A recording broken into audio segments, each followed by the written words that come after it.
What is your take on women not being allowed in temples, in kitchens, just because they're on their periods? पकड़ के मारो उन सबको क्योंकि इसमें कुछ लॉजिक नहीं है. Should a woman have sex during her periods? The mouth of the uterus, the cervix, जहाँ से blood आता है, वो थोड़ा ज़्यादा open रहता है during your bleeding phase. So अगर कोई infection है, कोई sexually transmitted infection है, तो वो ज़्यादा जल्दी pass on होगा और जल्दी uterus, fallopian tubes इस सब तक पहुँचेगा.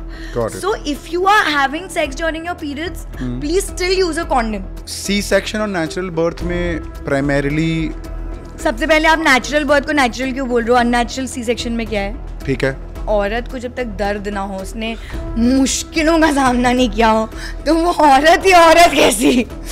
तो माँ की ममता जब भी आती है जब उसने वो दर्द सहन किया हो. I am telling you as a gynaecologist and get me on board with 100, a C-section well done is way safer and better than a vaginal delivery. Some rural stories where you've done like deliveries जहाँ पे जो हमारे सोच के भी बाहर है. That girl was very young. She didn't have enough space to deliver a baby vaginally.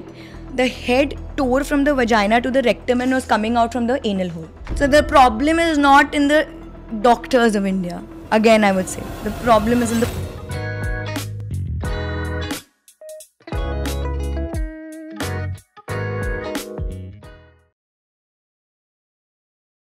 Why should people listen to you on this podcast?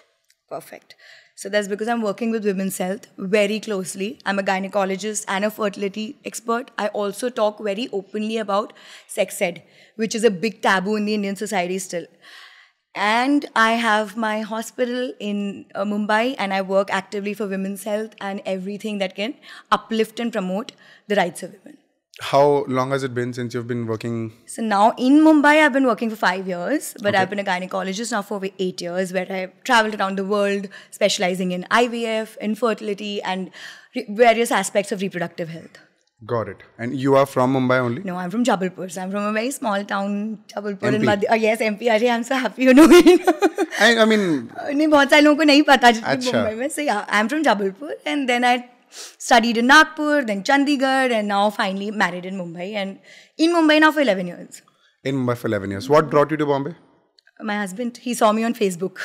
Really? Fell for me. Let's start with that story and then we'll get on to the so he's a serious part. cardiologist. So it was like Okay. very Grey's Anatomy types, because only thing is it was Facebook. So I was in my 3rd year MBBS and he was 7 years older to me. Right. So much senior. So he was like, हमारे MBBS में बड़ा sir ma'am होता है. Correct. So when he messaged me on Facebook, I was like, good morning, sir. Like, I was like, oh my God, he's going to teach me a lesson or two in medicine. And then, of course, he was like, I really like you, blah, blah, blah, blah. Cooked up a fake conference in Nagpur, came over, called me for his convocation ceremony, again faking something कि नहीं यहाँ पे कुछ और है, ये सब. फिर full drama हुआ, फिर शादी हो गई.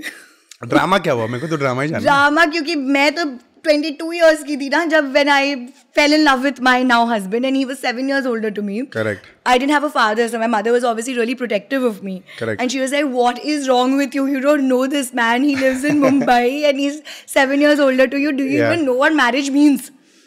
I dated him for like just 3-4 months. So I was like, I don't want to marry him, but you all are not letting me date him also in peace. So decide कर लो क्या करना है. So they were like, engagement कर लो.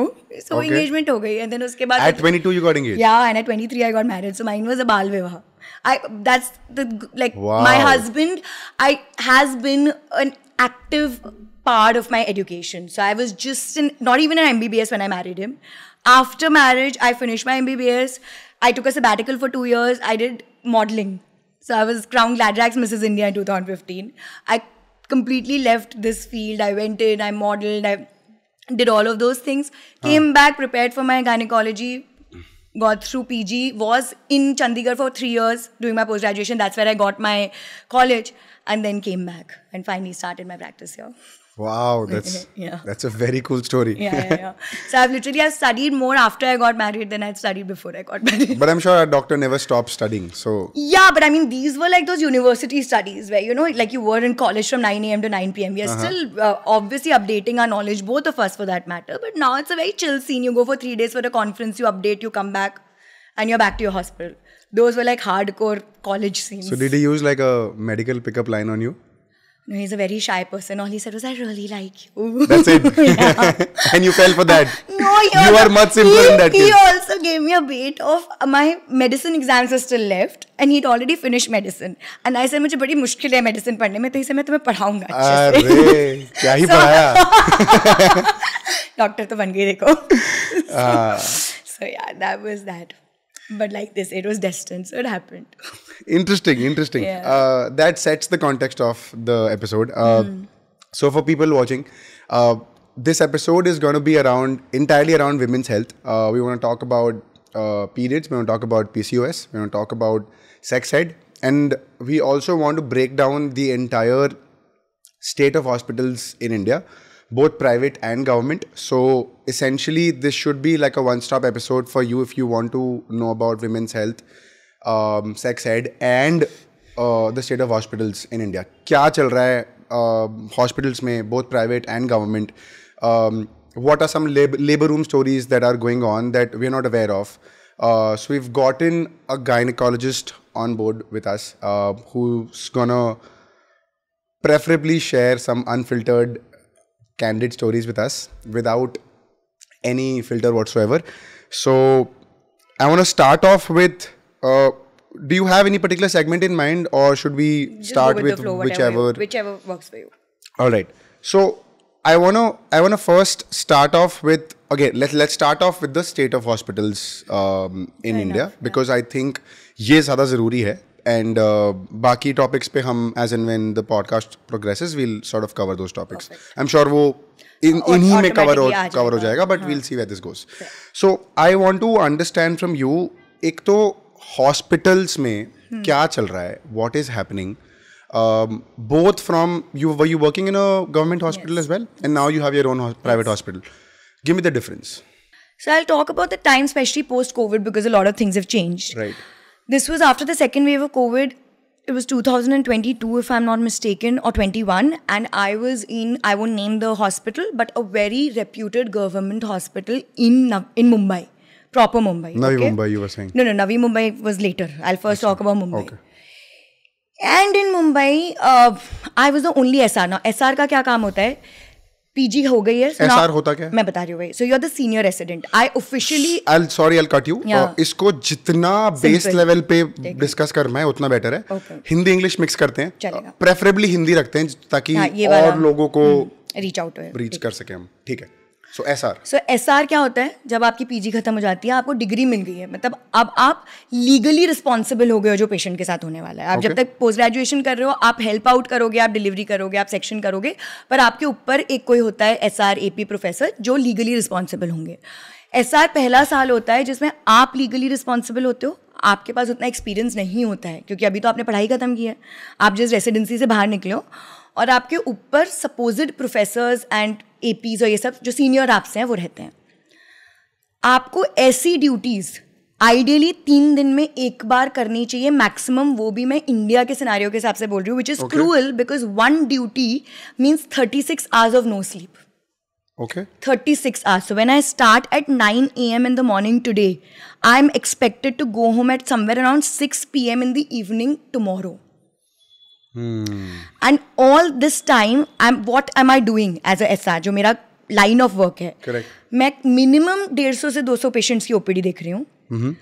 उसके साथ जितनी deliveries हो रही हैं, और डिलीवरीज मतलब एक गवर्नमेंट अस्पताल में नॉर्मल 15 से 20 एक दिन में होती हैं, और उनमें जो कॉम्प्लिकेशंस हो रहे हैं, आधे उसमें सेक्शंस में जा रहे हैं, जो सिजेरियन सेक्शन जिसको बोलते हैं ऑपरेशन, ये सब पूरे दिन भर होता है, फिर पूरी रात भर चलता है, और नेक्स्ट डे फिर से पूरे दिन भर होता है. और जब तक आपका पोस्ट कॉल राउंड नहीं खत्म होता, जिसको बोलते हैं कि आप अपने साथ वाले को ओवर देते हो और आप चले जाते हो. मैं जहाँ पे मिनिमम जो पोस्ट थी 6 SRs की, मैं वहाँ पे एक अकेली SR थी. दैट मीन्स कॉल भी मेरा ही था, पोस्ट कॉल भी मेरा ही था, तो मुझे ही खुद को ओवर देना है. लेकिन 36 hours के बाद मेरी काम करने की कैपेसिटी खत्म हो चुकी है. मैं बोल रही हूँ 36 hours के बाद, जो वैसे ह्यूमन नहीं है, नॉर्मल नहीं है. बट वी एज डॉक्टर्स, हमें तो ये ट्रेनिंग ही दी हुई है कि 36 घंटे तक तो अगर तुम कंप्लेन कर रहे हो तो तुम जैसे बोलते हैं ना कि फौज में आए तो पता नहीं था क्या किस में आ रहे हो, वैसे गायनी की तो पता नहीं है क्या किस में आ रहे हो. The basic thing that I asked for, मेरा दूसरा या तीसरा दिन था, ऐसे मुझे, मैं कर रही हूँ जैसे कर रही हूँ, मुझे एक क्लीन वॉशरूम और एक सोने की जगह चाहिए. तो सोने के लिए तो बोल दिया, तुम्हें सोने कहाँ से मिलने वाला है, तुम कैसे सो सकती हो, तुम अकेली SR हो, तुम सो ही नहीं सकती हो. ऐसे अरे लेटने के लिए मतलब 5 मिनट पीठ सीधी करने के लिए जगह, और वो जगह अगर सेफ नहीं हो तो मैं अपनी सेफ्टी के साथ खेल रही हूँ. So I wanted a safe confined space जहाँ पे वो मेरी जगह हो, जहाँ मैं लॉक कर सकती हूँ और जहाँ पे एक साफ बाथरूम हो. करेक्ट. मुझे एक बाथरूम दिखाया जाता है, कहते हैं अभी तो आप ये बाथरूम यूज़ कर लो, अभी तो आपके लिए कमरा ही नहीं है, ये मेडिकल कॉलेज है और यहाँ पे कमरा ही नहीं है एक SR के लिए जो सारी ड्यूटीज़ कर रहा है. आप ये बाथरूम यूज़ करो और 10 मिनट में आपको वापस लेबर रूम में रिपोर्ट करना है, फालतू में टाइम पास नहीं करना है ज़्यादा. और ये कौन बोल रहा है? जो एडमिन है, जो हर गवर्नमेंट कॉलेज में टीचर्स होते हैं एंड एडमिनिस्ट्रेशन होता है. एडमिनिस्ट्रेशन आपको जॉब्स पे रखता है एंड टीचर्स एंड प्रोफेसर्स हैं जो अपना आपस में मैनेज करने की कोशिश करते हैं, क्योंकि हर गवर्नमेंट हॉस्पिटल अंडर स्टाफ्ड और ओवरवर्कड है. ओके. सो मैं जाती हूँ वो बाथरूम जो सपोज्ड बाथरूम था, एंड शायद आप लोगों को बहुत ग्रोस लगेगा जब मैं स्टोरी सुना रही हूँ. There were 3 different types of poops lying outside. So not one. Like as a doctor, I could tell. I was like, ये तो 3 अलग-अलग type के हैं. ये क्या चल रहा है? I can't use this. So there was a girl who was joking with me and she's like, yeah, one is cat poop, one is dog poop, one is human poop. Now you can decide which one to skip and bathroom तो यही है. आपको use करना पड़ेगा. I used that washroom somehow because it was an emergency. I had to use it. मैं बाहर आई and I was like, ना मैं सोई हूँ, ना मुझे आप लोगों ने पूछा है कि मैंने खाना खाया है, क्या किया है, वो तो सब मेरा हेडेक है. जो बाथरूम है वहाँ से मुझे इन्फेक्शन हो जाएगा, कुछ और होना हो. एंड अब 36 आवर्स पूरे हो गए हैं, तो मेरी शिफ्ट जो सपोजिड शिफ्ट है वो भी खत्म हो गई है. बट अभी मुझे आपने रिक्वेस्ट किया है, मुझे 2-3 और प्रोसीजर्स करके जाना है, यानी कि मुझे 6-7 घंटे और काम करना है. तो मुझे एक कमरा दे दो जिसमें मैं 10 मिनट जाके लेट सकूँ. एक कमरा खोला जाता है, उस कमरे के अंदर मैं जाती हूँ, जो ऊपर से ऐसे देयर आर विंडोज ओपन है, जैसे somebody can peep in. I see a man peeping in who I still date don't know कौन था, because as soon as I wasn't sleeping, तो मैं I was luckily fully covered and this was broad daylight. This is 4 PM, so this is not even कि रात के कुछ बहुत बजा हुआ है या तो मैं कोई बहुत ही सुनसान जगह पे हूँ. प्रॉपर मुंबई में अच्छे खासे बिजी जगह पे. तो मैं बाहर आई, मैंने एडमिन को बोला कि वो तो वहाँ से कोई झाँक रहा था, तो कहते तो आपको क्या फ़र्क पड़ता है, आप तो सिर्फ लेटे हुए थे ना, कुछ नहीं है, वो किसी ने झाँका होगा, उसको नहीं पता होगा आप अंदर हो, वो जाले निकाल रहा होगा, सफाई कर रहा होगा. तो उस जगह मेरी, मैं आपको सैलरी भी बता देती हूँ, जिससे लोगों को आज डॉक्टरों पे बोला जाता है कि बहुत पैसे कमाते हैं, हम ये करते हैं वो करते हैं. मेरे को TDS कट के सब कट के महीने का 64,000 हाथ में आता था. 64,000 rupees after MBBS, PG, diploma and fellowship in reproductive medicine, meaning I had finished 14 years of studies after 12 years of school. And I was getting a salary of 64,000 rupees, जो भी 1.5 महीने रुक के आती थी, क्योंकि गवर्नमेंट की सैलरीज लेट रिलीज होती हैं, सबको पता है, एटलीस्ट हमारे सेक्टर में तो होती हैं. एंड उसमें आई वॉज टोल्ड कि फ्री में जो तुमको मिल सकता है अकोमोडेशन वो यही है.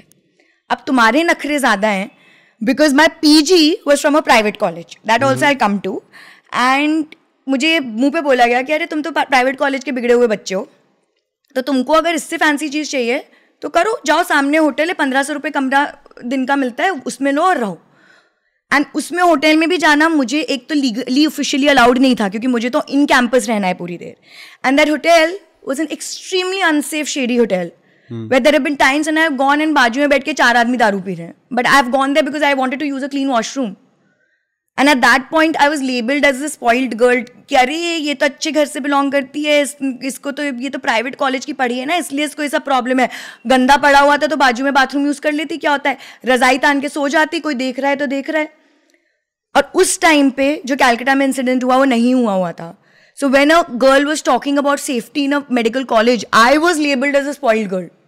But I'm glad, and I worked in that hospital only for 3 months. After that, my mental status, like मेरे को mentally, I got so exhausted. मैंने सोई नहीं थी मैं. I was averaging 5 hours of sleep in 4 days. ये मुंबई की बात कर रहे हो? ये मैं मुंबई की बात कर रही हूँ. और जब मैंने जाके अपने प्रोफेसर को बोला कि आप देख रहे हो मेरे साथ क्या हो रहा है, तो एंड उसी टाइम पे I had lost my mother. So I lost my mother, I came back after 13 days and I still tried to, because वो हमें डॉक्टर्स को सिखाया जाता है कि नहीं तुमको तो यू हैव टू फाइट, कोई वो ही नहीं है, like there is no scope of being weak. So when I said मुझे ना, I need, like I am having severe anxiety and panic attacks, मुझे एटलीस्ट 2 दिन में एक बार 7 घंटे की नींद की जरूरत है. And I am not exaggerating this. Everybody who's listening to me and has been in a government college will know I'm not exaggerating. So she told me, she said, क्यों तुमको सीखना नहीं है क्या? कोविड का 1 साल तो वैसे ही बिना कटिंग के निकल गया, सर्जरीज की नहीं, कुछ की नहीं. अभी तुम इतना ओवर टाइम कर रहे हो तो तुमको इतनी ज़्यादा सर्जरीज भी तो मिल रही है ना, तुम्हारा ही तो हाथ साफ हो रहा है, तुमको सीखने को मिल रहा है. ये एडमिन बोल रही है या बोल रहा है? This was one of the doctors who was saying it. Your senior doctors. Yeah, and that's because I'm sorry, I'm going to like be the devil's advocate here. I understand because हमारे fraternity ने देखा ही ये है. Like हमारे लिए इतना okay हो गया है कि वो मुझे मेरे अच्छे के लिए बोल रही थी. Like I'm not talking against my senior doctor. I respect her immensely. She's held my hand and taught me surgery. But she was like, तो इसमें गलत क्या है? तुम नहीं सो रही हो तो तुम स्ट्रांग बनो ना, तुम ऐसे वीक, ये क्या, ये नई जनरेशन की बात है कि तुमको 7 घंटे की नींद चाहिए 3 दिन में एक बार. I wasn't asking for 7 hours of sleep in 24 hours. I was asking for 7 hours of sleep in 48 to 72 hours, which was a luxury I was asking for. When I quit, I was not paid 1.5 months of my salary. जो last 1.5 महीने, because मैंने उनके हिसाब से मैंने notice नहीं दिया था, मैंने CL नहीं डाली थी, सब बकवास, सब कुछ था. मेरे बाद 7 डॉक्टर्स ने वहाँ से क्विट किया है, मेरे पहले 15 डॉक्टर्स ने क्विट किया होगा. अब तो मुझे बहुत साल हो गए वो कॉलेज छोड़े, तो मुझे पता नहीं है वहाँ का स्टेटस क्या है. बट वो hospital used to take pride in the fact कि हमारा तो एनवायरनमेंट टॉक्सिक है, हम तो डॉक्टर्स से 1-1 रुपये वसूल करते हैं क्योंकि हम उनको पैसा दे क्यों रहे हैं. और ये एंटाइटलमेंट हर हॉस्पिटल में? Majority, I would say 90% of the government hospitals who have a good working load. Some of the hospitals जो हैं वो ऑन पेपर बना के रखे हुए हैं, जहाँ पे फिर पेशेंट जाता ही नहीं है क्योंकि वहाँ पे तो डॉक्टर ही नहीं है. तो वहाँ पे एक हाथ किसी की ड्यूटी लग गई तो वहाँ तो ना पेशेंट है ना डॉक्टर है, ना एम्यूनिटीज़ हैं, कुछ नहीं है. वो बस नाम के लिए है क्योंकि वहाँ पे CHC दिखाना है या वहाँ पे एक टर्शरी लेवल हॉस्पिटल दिखाना है. बट मोस्टली एटलीस्ट जिस सिटी में हम हैं और यहाँ के जितने टर्शरी लेवल हॉस्पिटल्स हैं, मेरा हॉस्पिटल एक टर्शरी लेवल हॉस्पिटल के 1 मिनट दूर है. So I know it very well, the kind of services that I provide in a private hospital and the kind of services that a patient or a doctor gets in a government hospital. It's not the same. So when we are paying taxes and when we say कि अरे free medical help तो यहाँ पे भी है, जो बाहर के देशों में free medical help है और जो यहाँ के देशों में free medical help है, उसमें ज़मीन आसमान का फ़र्क है. क्या है यहाँ पे? है ही नहीं. Correct. So यहाँ पे, और मैं ऐसे नहीं कह रही, I am working very closely with people from Dharavi. So I'm not talking about the affluent class. So I'm not talking about, I'm talking about the absolute grassroots level living in Mumbai also. मेरे nursing home में मेरी 60% clientele is from Dharavi and areas around it. So those patients really safe to come to me because they have, मतलब उनको delivery करवाएंगे तो उनको अगर delivery का कुछ भी complication हो गया तो शायद उनके पास 5,000 रुपये एक्स्ट्रा भी ना हो हॉस्पिटल को देने के लिए. But they will still prefer to come to me, which is 2 minutes away from that tertiary level center, because वहाँ पे हाल क्या है, और गलती डॉक्टर की इसमें 500% नहीं है. And I'm not saying it because I'm a doctor. 3 doctor हैं, 30 बेड हैं और 300 पेशेंट हैं. तो कहाँ से डॉक्टर पेशेंट को जस्टिस दे पाएगा, या hospital for that matter. Like, and I am not talking about doctor, even nursing staff कहते हैं गवर्नमेंट हॉस्पिटल की नर्सेज बदतमीज होती हैं, ठीक से बात नहीं करती, डिलीवरी बेड पे क्या ज़मीन पे हो जाती है. तो कैसे नहीं होएगी? लेबर रूम में 4 बेड हैं. अब मैं आपको बहुत छोटी सी चीज़ बताती हूँ. IVF जो मेरी खास स्पेशलिटी है, वो it is a very niche branch. In that होता क्या है, आपको QA/QC रहने एक जगह का क्वालिटी कंट्रोल बहुत ज़्यादा इंपॉर्टेंट होता है. प्राइवेट सेक्टर में आया IVF, हम अच्छा करने लग गए. IVF infertility in it self is a very money consuming branch, I would say, because जो उसका मीडिया है, it processes, it's an expensive thing. Now fertility is a choice, right? So when a patient comes to us for a baby, they've taken that choice and they've understood that हमने आप पास इतना, you know, we are going to be have to spending इतना पैसा spend करना पड़ेगा, but उसका result ही आएगा. Certain people sitting in the government sector could not tolerate this or thought that it's very easy to run those centers. Now government hospitals have started getting IVF centers in place. मेरा कहना ये है कि जब आप, जो लोग pregnant हो चुके हैं नेचुरली, उनको आप एक कंफर्टेबल डिलीवरी की जगह नहीं दे पा रहे हो. जो नेचुरली प्रेग्नेंट हो चुके हैं, जिनके पास तो ऑप्शन नहीं है, बेचारी कुछ महिलाएं तो हैं जो 4 बार प्रेग्नेंट हो चुकी है, not by choice, because they did have the right to contraception. So तुम उनको बेटर फैसिलिटीज दो ना, गवर्नमेंट को वहाँ पे फोकस करो ना. You are jumping to niche places where the private sector in India is doing very well as it is. it is impossible for the government to match the private sector there because जितना workload government पे है तो वो quality control वो सब manage ही नहीं हो सकता है ना government setup and rather they should concentrate on giving better delivery care, better pediatric care, left, right and center government hospital जिससे हमारे NICU में तो जगह ही नहीं है. प्रीटर्म बच्चा हुआ है, बच्चे को जॉन्डिस है, जो है वो है, आप बच्चे को लेके जाओ जहाँ जाना है. वो लिटरली हमारा एज प्राइवेट प्रैक्टिशनर्स हमारा हेडेक हो जाता है कि हम हमारे पेशेंट को पहले तो डिलीवर करें और फिर बेचारों को NICU केयर दिलवाएं क्योंकि गवर्नमेंट वाले तो बोल देंगे आज बेड खाली नहीं है.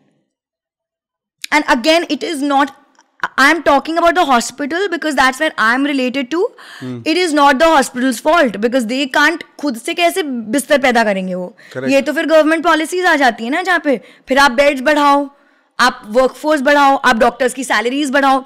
हमें बोला जाता है गवर्नमेंट में अपनी जैसे आप लोग सीख जाते हो, ये एक बड़ी कॉमन सेइंग है, जैसे आप लोग सीख जाते हो, जैसे आप कुछ हासिल कर लेते हो आप गवर्नमेंट सेटअप छोड़ देते हो. जी बिल्कुल, क्योंकि 60,000 रुपये महीने के कमाने के लिए तो हमने नहीं की थी डॉक्टरी. छोड़ना ही पड़ेगा फिर government setup.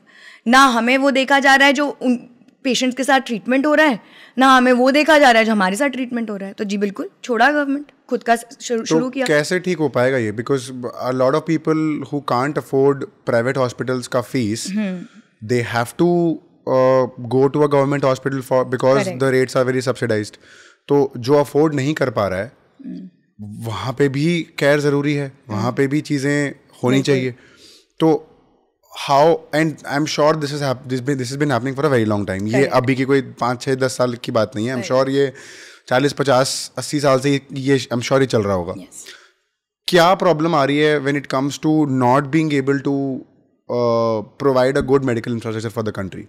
I have studied in the UK and I was there for a year and a half. वहाँ पे NHS है जहाँ पे बहुत सारी चीज़ें फ्री में मिल रही है. बेसिक केयर फ्री में मिल रही है because you are paying a certain tax to the government pays this and gives this service free of cost to you. यहाँ पे कुछ भी नहीं है. Where does the common public go? ये रोना हर जगह है, especially in India. I'm sure you will be in a better position to give us stories. Rural cities में, रूरल टाउन्स में ये बहुत बड़ी प्रॉब्लम है जहाँ पे वो अफोर्ड नहीं कर पा रहे हैं, वो गवर्नमेंट हॉस्पिटल्स में जा रहे हैं. Can you share some rural stories where you've done like deliveries जहाँ पे जो हमारे सोच के भी बाहर है? So I'll give you a very small example and मैं उसको सिंपल करने की कोशिश करूँगी जिससे समझ में आए. एक ड्रग है उसको मीज़ोप्रोस्टोल बोलते हैं. उसके मल्टीपल यूजेस हैं अलग अलग डोसेज में. तो उसका एक डोसेज में it is a life saving drug, PPH यानी कि पोस्टपार्टम हेमरेज. जब महिला डिलीवर होती है किसी भी कारण से उसको हैवी ब्लीडिंग हो सकती है, एटोनिक यानी जो यूट्रस है वो कॉन्ट्रैक्ट नहीं होता एंड वो ब्लीडिंग से it can be fatal. And that 1 hour we call it the golden hour is extremely important for that woman because उसमें अगर उसको सही एड मिल गई तो बच जाएगी, और नहीं मिली और जब तक वो टर्शरी सेंटर यानी कि कोई बड़े टाउन या सिटी में आएगी शायद उसको बचाना मुश्किल हो.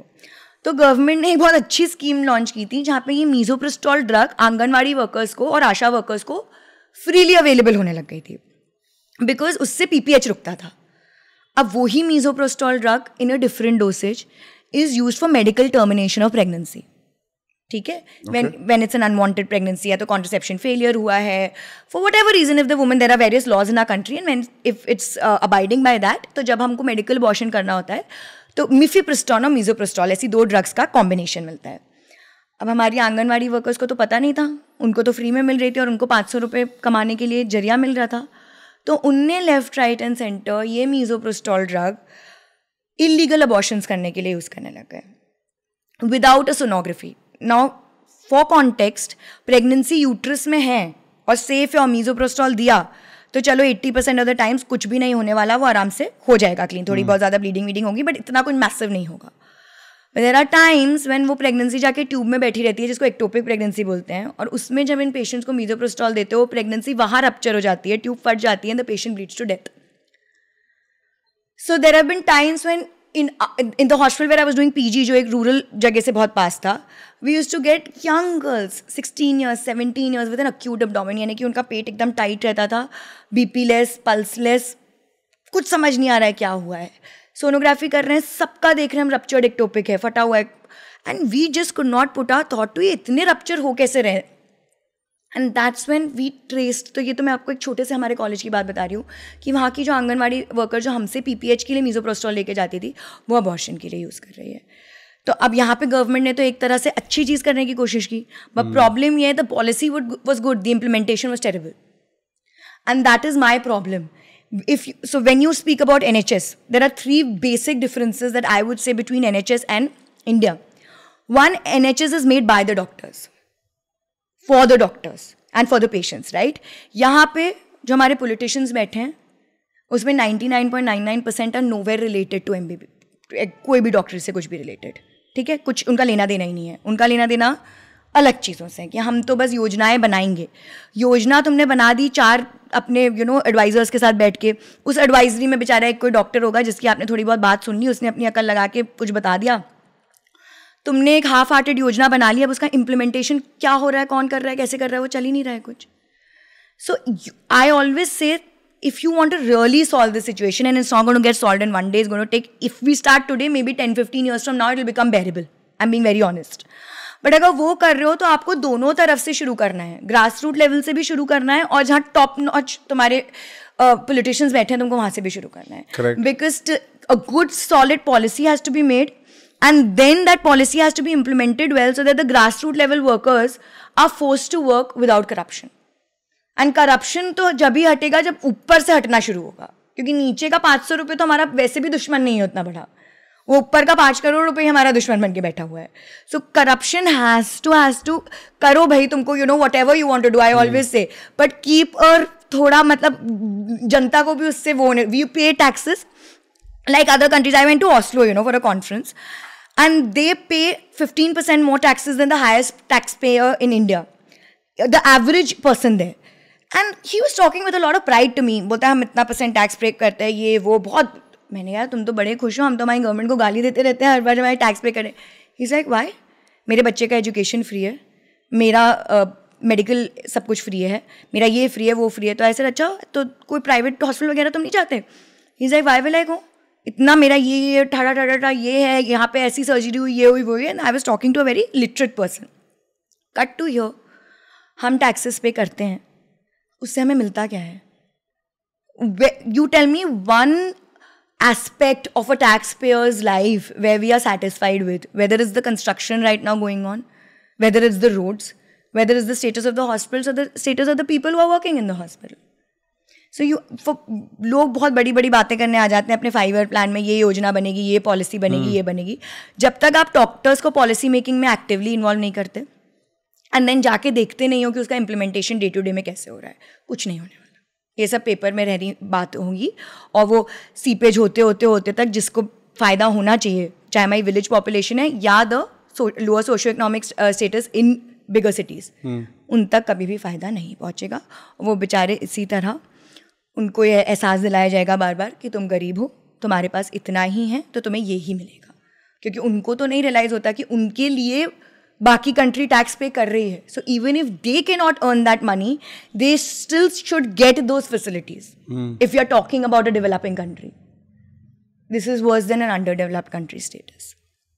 So you were saying you were on the differences parts. I'm sorry, I'm cutting you here, but you were saying there are 3 differences between NHS and so one system. Is the biggest one is that it is made by the doctors. Correct. Okay, so वहाँ पे like I said the policy making. The second is the funds are very transparent. So because I have done my fellowships in NHS and I know it, if we start a program, supposing I'll talk about my fertility related, so 50 women हैं, इनके ऊपर ये करना है, इतने test होने वाले हैं, ये टेस्ट का इतना खर्चा होने वाला है, ये है.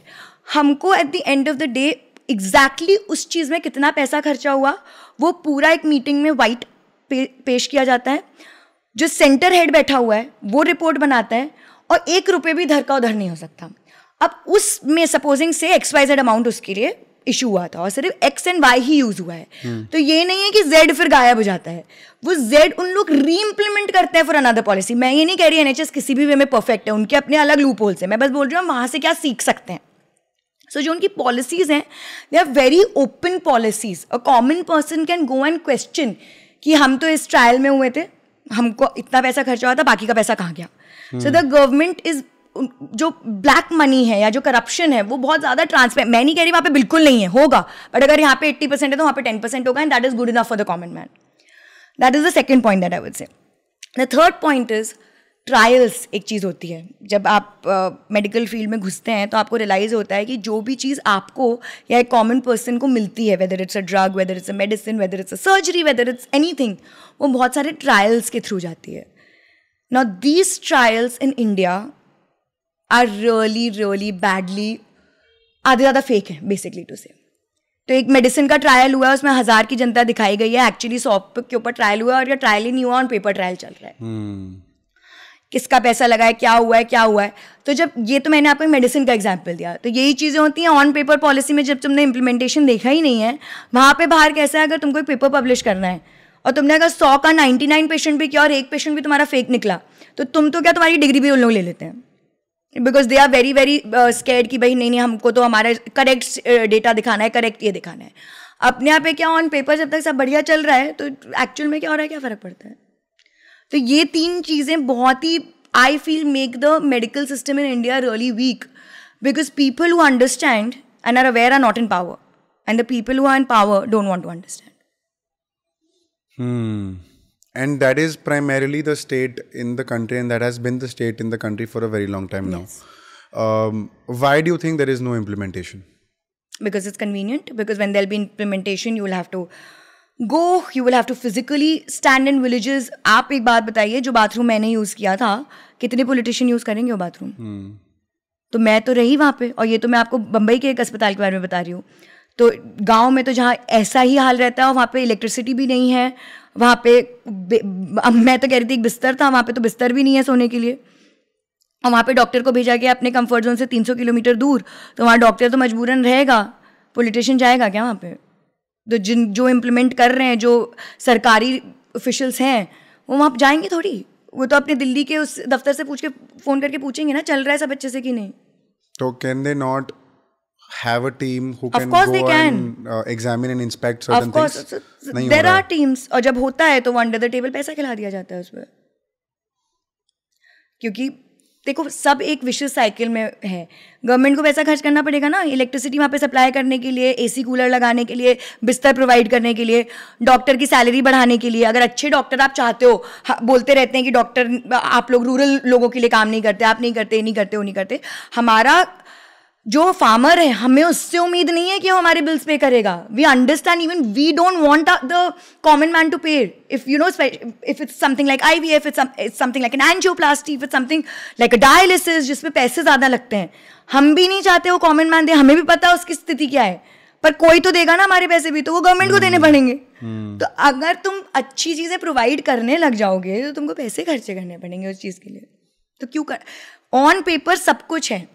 ये सोसाइटीज़ हैं, ये अगर आप हमें एक PSM करके सब्जेक्ट होता था 3rd ईयर में, हम सब ने पढ़ा है वो डॉक्टर्स ने. जब आप वो पढ़ते हो तो आपको ऐसा लगता है कि क्या सिस्टम है अपना, क्योंकि एक आंगनवाड़ी वर्कर है, PHC है, CHC है, primary care, secondary care, tertiary care, फिर hospitals like AIIMS and all हैं. ओहो, ऐसा लगता है कि मतलब यहाँ पे तो क्या एक छींक आ जाएगी तो मतलब पूरी कंट्री हिल जाएगी. And again, not after this, you know, people are going to be like, oh, she's not patriotic at all or whatever. I as a doctor will still vouch for it. India as a country still has the best medical aid ever. Best. Because the doctors who finally struggle, study, come in the private sector, हमने इतने patients देखे हैं. मैं आपको बहुत simple सी बात बताती हूँ. I am 34. मैंने अपनी लाइफ में, एंड मैं ये रैंडम फिगर बोल रही हूँ, इससे ज़्यादा भी हो सकता है, मिनिमम 3000 डिलीवरीज तो करा ली है. 3,000 babies have been birthed by my hand, by my individual hand. Itna. And this is in how many years? 8 to 9 years, I would say. 3,000. Yeah, that is a vague figure that I'm giving. It may be way more. और मेरे private hospital में मैंने अपने 3 साल में कराया, I average 30 deliveries a month. 1 every day. I average. Now there are times when I do 2 to 3 also. So that's the kind of work we are used to doing, and we give amazing patient care. आप बुला लो America, Europe, किसी के भी उसको, जो मैं अपने छोटे से नर्सिंग होम में इन बॉम्बे दे रही हूँ. We are giving the best aid in the limited resources and the money that our patients can afford. We are doing the best and I am proud of it. बात मैं क्यों बोल रही हूँ, क्योंकि आज की डेट में भी बाहर के देश से फॉरेनर्स आते हैं, pay like crazy to get medical tourism के through treatment in India. That's because the doctors are that capable. 34 years की कोई अमेरिकन या कोई यूके की डॉक्टर को बुला के पूछ लो उसने कितनी डिलीवरी की होगी, तो शायद उसकी टोटल अभी तक 300 नहीं हुई होंगी, बिकॉज उनकी पॉपुलेशन उतनी है. तो हमारी जो वीकनेसेस हैं वही हमारी स्ट्रेंथ है, वही हमारी स्ट्रेंथ है. Don't get me wrong. So जब हम ये doctors, I belong to a family of doctors, और मैं आपको कह देती हूँ कि मेरे को कुछ भी होएगा, मैं जीवन में इंडिया छोड़ के नहीं जाऊंगी. कोई हमारे बहुत पॉपुलर एक्टर थे एक बार जिनने कहा था अरे इंडिया के डॉक्टर्स तो बेकार है, मुझे कुछ होगा तो मैं बाहर जाऊंगा. वो भी यहीं ट्रीटमेंट कराते हैं, और Indian doctors are the best all over the world, and I say it with a lot of pride. हमने इंडिया से ही पढ़ा है, हमने इंडिया से सीखा है. I want to be very transparent. There is no bias, and there is no bias just because you are from India. And we do, and if an Indian doctor is taken abroad, I have my doctors who, like my relatives who finished doing liver transplant and kidney transplant in India, and now they are the highest posts sitting in USA. They had to clear a few exams जो उन लोग का protocol होता है, but because they knew कि इनका हाथ मतलब इतना पेशेंट देख चुके हैं. सो ये मैं नहीं कह रही हूँ, या बाहर जाके भी पूछिए, majority of the surgeries, I'll talk about gynecology because that's my forte, are named on Indian surgeons. आज भी कहते हैं कि vaginal जो natural route है जिसमें हमको एक भी कट नहीं देना पड़ता ह्यूमन बॉडी में, वो सर्जन्स इंडियन ही बेस्ट रहे हैं आज तक. आज भी foreigners come to India to learn that surgery. So problem हमारे टैलेंट में नहीं है, प्रॉब्लम हमारे कला में नहीं है, क्योंकि जो टीचर्स हैं जो बेचारे गवर्नमेंट अस्पताल में, मैं तो आपको कह रही हूँ ना कि मेरे को 60,000 सैलरी मिल रही थी, मैंने छोड़ दिया. आगे हमारे बहुत सारे प्रोफेसर्स हैं, टीचर्स हैं जिनने इतनी सैलरी में अभी तक काम कर रहे हैं क्योंकि उनको सिखाने और पढ़ाने का शौक है. वो इन्हीं सिचुएशंस में गवर्नमेंट अस्पतालों में रह रहे हैं, वो 40 साल से रहते रहे, उनकी रिटायरमेंट भी वहीं होगी. और जब व्यापम जैसे कांड होते हैं तो उन्हीं प्रोफेसर्स को जला भी दिया जाता है. तो उनकी वही कंडीशन है, रहेगी. They have chosen to do that. I wasn't strong enough, I didn't want to do it. I had a clear vision, I wanted to do something else. So the problem is not in the doctors of India. Again I would say the problem is in the policies of India.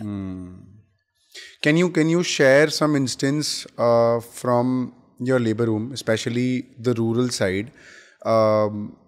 What's the youngest person you've delivered so far? Who's the youngest person you've delivered? 18 years. Yeah, she was an 18-year-old girl. And what was the on story paper, like? But when we examined her and we looked at her, she must have looked like a 15-16-year-old. On paper 18 दिखाया था family ने, they'd gotten an Aadhaar card from somewhere or whatever, but she looked like a 15-16-year-old really young girl. And you can tell. Yeah, I mean, because she looked really tiny, her secondary accessory organs weren't developed and very undernourished. She came to our, which was a tertiary level hospital, at 4 in the morning. A Dai supposed जो delivery कराती है गांव में, self trained दाई, वो लेके आई थी. तो उसने कहा पता नहीं क्या हो गया है, बच्चे का सर फंस गया है नॉर्मल डिलीवरी में, अभी वो निकल नहीं रहा है. एंड आई स्टिल रिमेंबर, मैं फर्स्ट ईयर रेसिडेंट थी, तो बहुत ठंड का टाइम था, अम्बाला के पास मेरा कॉलेज था, तो कुछ विजन नहीं है, कुछ नहीं. हमारे प्रोफेसर्स भी, उनको 10-15 मिनट लगने वाला था आने में. सो मुझे बोला क्या तुम नीचे जाओ देखो क्यों नहीं हो रहा है. So there is a vaginal examination that we do, जिससे हमको पता चलता है कि क्या प्रॉब्लम हो रहा है, हेड कहाँ फंसा है, क्या है. सो मैंने तो जस्ट शुरू की थी, पढ़ाई नहीं पता था ज़्यादा, तो मैं नीचे गई, तो मैंने बस अपने सीनियर को फ़ोन करके बोला मुझे इतना समझ आ रहा है कि ये तो सर तो वजाइना से निकल ही नहीं रहा है. मुझे आगे कुछ नहीं समझ आ रहा, मुझे सर दिख रहा है, ये सर बाहर नहीं आएगा 100%, और ये जहाँ से आना चाहिए वहाँ से नहीं आ रहा है. That girl was very young, she didn't have enough space to deliver a baby vaginally. वो दाई ने जो एपिजियोटमी देते हैं हम, जिससे जगह बड़ी करते हैं, वो नहीं दी. The head tore from the vagina to the rectum and was coming out from the anal hole. That patient went home straight. We nursed her for 1.5 months. Usko, our professors were brilliant उस time पे. We could not save the baby. The baby died by then. Obviously, उसको imagine that baby was strangulated in that tiny anal hole जब उसको vaginal canal से आना होता है. But the baby तो हमारा concern भी नहीं था. We had to.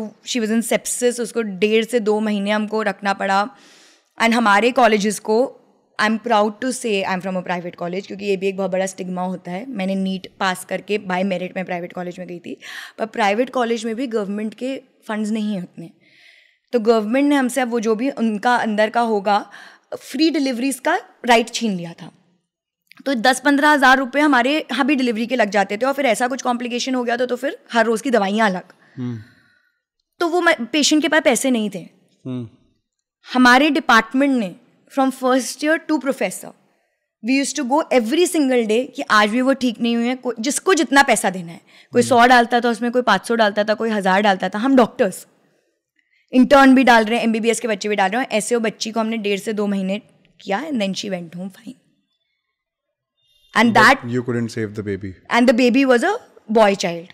So this is, I'm talking about Haryana. So the family was so upset that हम बच्चे को नहीं बचा पाए, and they did not care about the little child who had almost lost her life. And this is the plight. And this I'm not talking about the extreme interiors. Mullana जहाँ पे मेरा college था वो गाँव ही था, बट इतना बड़ा गाँव था कि वहाँ पे मेडिकल कॉलेज था। ऐसे वो जिस गांव से आई थी वो गांव हमारे यहाँ से 1.5 घंटे दूर था, जहाँ पे सिर्फ एक PHC थी, जहाँ से वो रेफर होके आई थी। And this is the part where I am trying to tell you, हमने बचा लिया, बिकॉज मतलब मुझे इतना भी मॉर्बिड नहीं करना है that I tell you about the time, but there are lot of times when patients have just come to us इतनी खराब कंडीशन में। If you can explain the condition, if you can just give us stories जहाँ पे the worst conditions that you've helped or to be mother deliver a baby. देखिए होता क्या है, जब जिन डॉक्टरों ने पढ़ाई की और मेहनत की है, जिनको उनकी कला आती है, उनको आप पैसे देने से इनकार करते हैं, तो फिर वो ऑब्वियसली बड़े शहरों में जाके काम शुरू करते हैं, अपना काम शुरू करते हैं। जो गाँव वगैरह हैं, फिर इसमें क्या होता है, क्वैकरी, जिसको हम हमारी लैंग्वेज में क्वैकरी बोलते हैं। यानी कि जो क्वालिफाइड नहीं है, जिसने कभी ज़िंदगी में सर्जरी की नहीं है, वो 10 डॉक्टरों के साथ काम करके सोचते हैं अब तो हम कर लेंगे, 1-2 कर भी लेते हैं शायद, तो कॉन्फिडेंस आ जाता है और बस फिर करने लगते हैं। हमारे पास पेशेंट आती है, again BP less, pulse less, हमें बोला जाता है कि इसका तो सिजेरियन हो गया है, यानी कि ऑपरेशन हो गया है, बच्चा बाहर निकल गया, बच्चा सब अच्छा है, पूरा उसका स्किन विन मतलब पेट तक सील थी बैंडेड लगा के, उसका डिलीवरी वगैरह सब कर दिया है, लेकिन ये पेशेंट तो डिटीरियोरेट होते जा रही है, समझ ही नहीं आ रहा है क्या हो रहा है, तो मरने वाली है।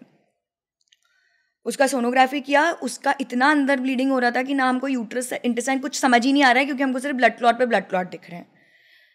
We had a wonderful professor, I owe so much of my education to her. So उनने बोला, शी सेड देखो ये मरने ही वाली है, डेथ ऑन टेबल का हम लोग कंसेंट लेते थे ऐसे में, ये मरने ही वाली है।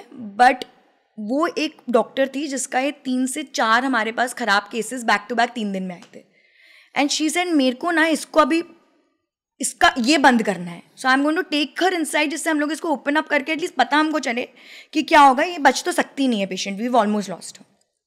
किया 2-3 मल्टीडिसिप्लिनरी चीज़ों को। The sad part is we could not save the patient, he was in a very very bad. The saddest part is ये यूट्रस होता है, यहाँ पे ब्लैडर होता है, ब्लैडर जिसमें यूरिन बनती है, यूट्रस जिसमें बच्चा रहता है, बहुत क्लोजली रिलेटेड ऑर्गन्स हैं। वो डॉक्टर नहीं थी वो जिसने काम किया था, उसका बाद में सब भांडाफाश हुआ, वो क्वैकरी कर रही थी। उसने बच्चा निकालते निकालते ब्लैडर फाड़ा, ब्लैडर को और यूट्रस को साथ में स्टिच कर दिया, तो यूट्रस की एक लेयर जो खाली रह गई थी वो ब्लीड होती गई, and the patient died. She had not, मतलब इट्स लाइक सेइंग मैंने यहाँ से यहाँ खोला और इसको यहाँ से स्टिच कर दिया, और ये वाली जो लेयर है वो ब्लीड होती रही। और ये इतनी बेसिक चीज़ वही कर सकता है जिसने एनाटमी, फिजियोलॉजी, गायनेकोलॉजी ये सारी चीज़ें पढ़ी नहीं है। उसके बाद हम लोग ने वहाँ पे पुलिस को कंप्लेन की, क्योंकि वो MLC होती है, मेडिको लीगल केस होता है, मैट मॉड बोलते हैं इसको, मैटरनल मोर्टेलिटी। तो इसकी प्रॉपर मीटिंग होती है, मीटिंग हुई, सब कुछ हुआ। मेरे प्रोफेसर ने ये बिल्कुल भी चिंता करते हुए नहीं, क्योंकि बहुत इसके ऊपर प्रॉब्लम हो सकता था, शी सेड कि ये तो नेग्लिजेंस था ये जो डॉक्टर ने किया है। तो वहाँ पे गई पुलिस, पता किया, हमें जो पता चला वो अस्पताल बंद हो गया और डॉक्टर फरार है, supposed doctor. Again I am saying supposed doctor because please ethical doctors who have degrees are not like this. वो लेकिन उस डॉक्टर को ना कभी जेल हुई ना कुछ हुई, और मैं आपको गारंटी के साथ कह सकती हूँ 3-4 साल बाद उसने अपना अस्पताल की जगह बना के फिर से वही क्वैकरी शुरू कर दी होगी। तो जब मैं अगेंस्ट, मैं ही नहीं बहुत सारे लोग अगेंस्ट हैं, और ये तो पता नहीं आप दिखाना चाहें ना दिखाना चाहें, मैं बोल रही हूँ BAMS BHMS आजकल कहने लग गए कि इनको भी गायनेकोलॉजी की डिग्री दे सकते हैं, इनको ट्रेन करके सर्जरी करा सकते हैं। ये अपने चीज़ में ट्रेंड हैं, बहुत अच्छी बात है, इन्हें वो करना चाहिए। पर यहीं क्यों BAMS और BHMS को आपको ट्रेन करना है इन चीज़ों में, क्योंकि उनको आप कम सैलरी पे रख सकते हो, क्योंकि उनने तो इतनी पढ़ाई नहीं की है और वो आपसे मांगे नहीं रखने वाले, और उनको इतनी अकल ही नहीं है, तो वो तो इसी में खुश हो जा रहे हैं कि अरे वाह हमको गायनेकोलॉजिस्ट का स्टेटस दे रहे हो, हमें जनरल सर्जन का स्टेटस दे रहे हो। बट फिर उसके बाद यही होगा, आपके पैसे तो बचेंगे बट आपके लोग नहीं बचेंगे।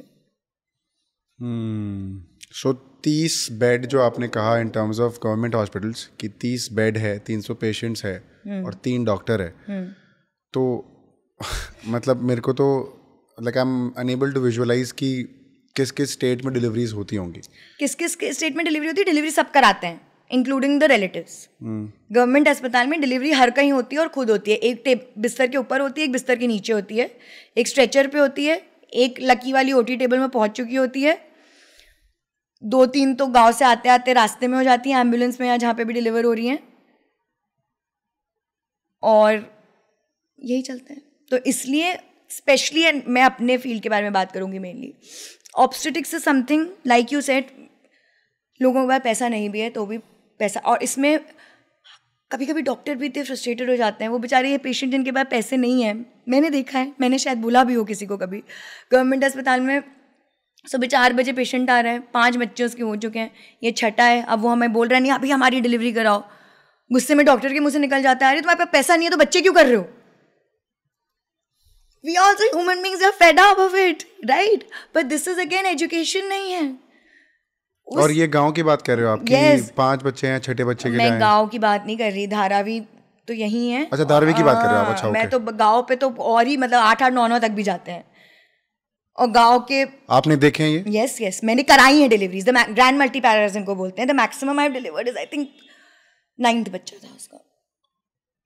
ये कब की बात है, कहाँ की बात है? Can you 2019 and in my college in Mulana. So Mulana was this छोटा शहर अम्बाला के पास. हाँ.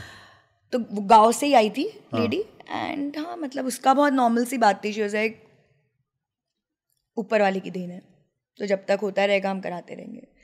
सो अगेन अब इसमें आप बोल सकते हो कि वो तो औरत की गलती है, बट इन घरों में आप देखने जाओगे तो औरत के पास तो कोई राइट ही नहीं है.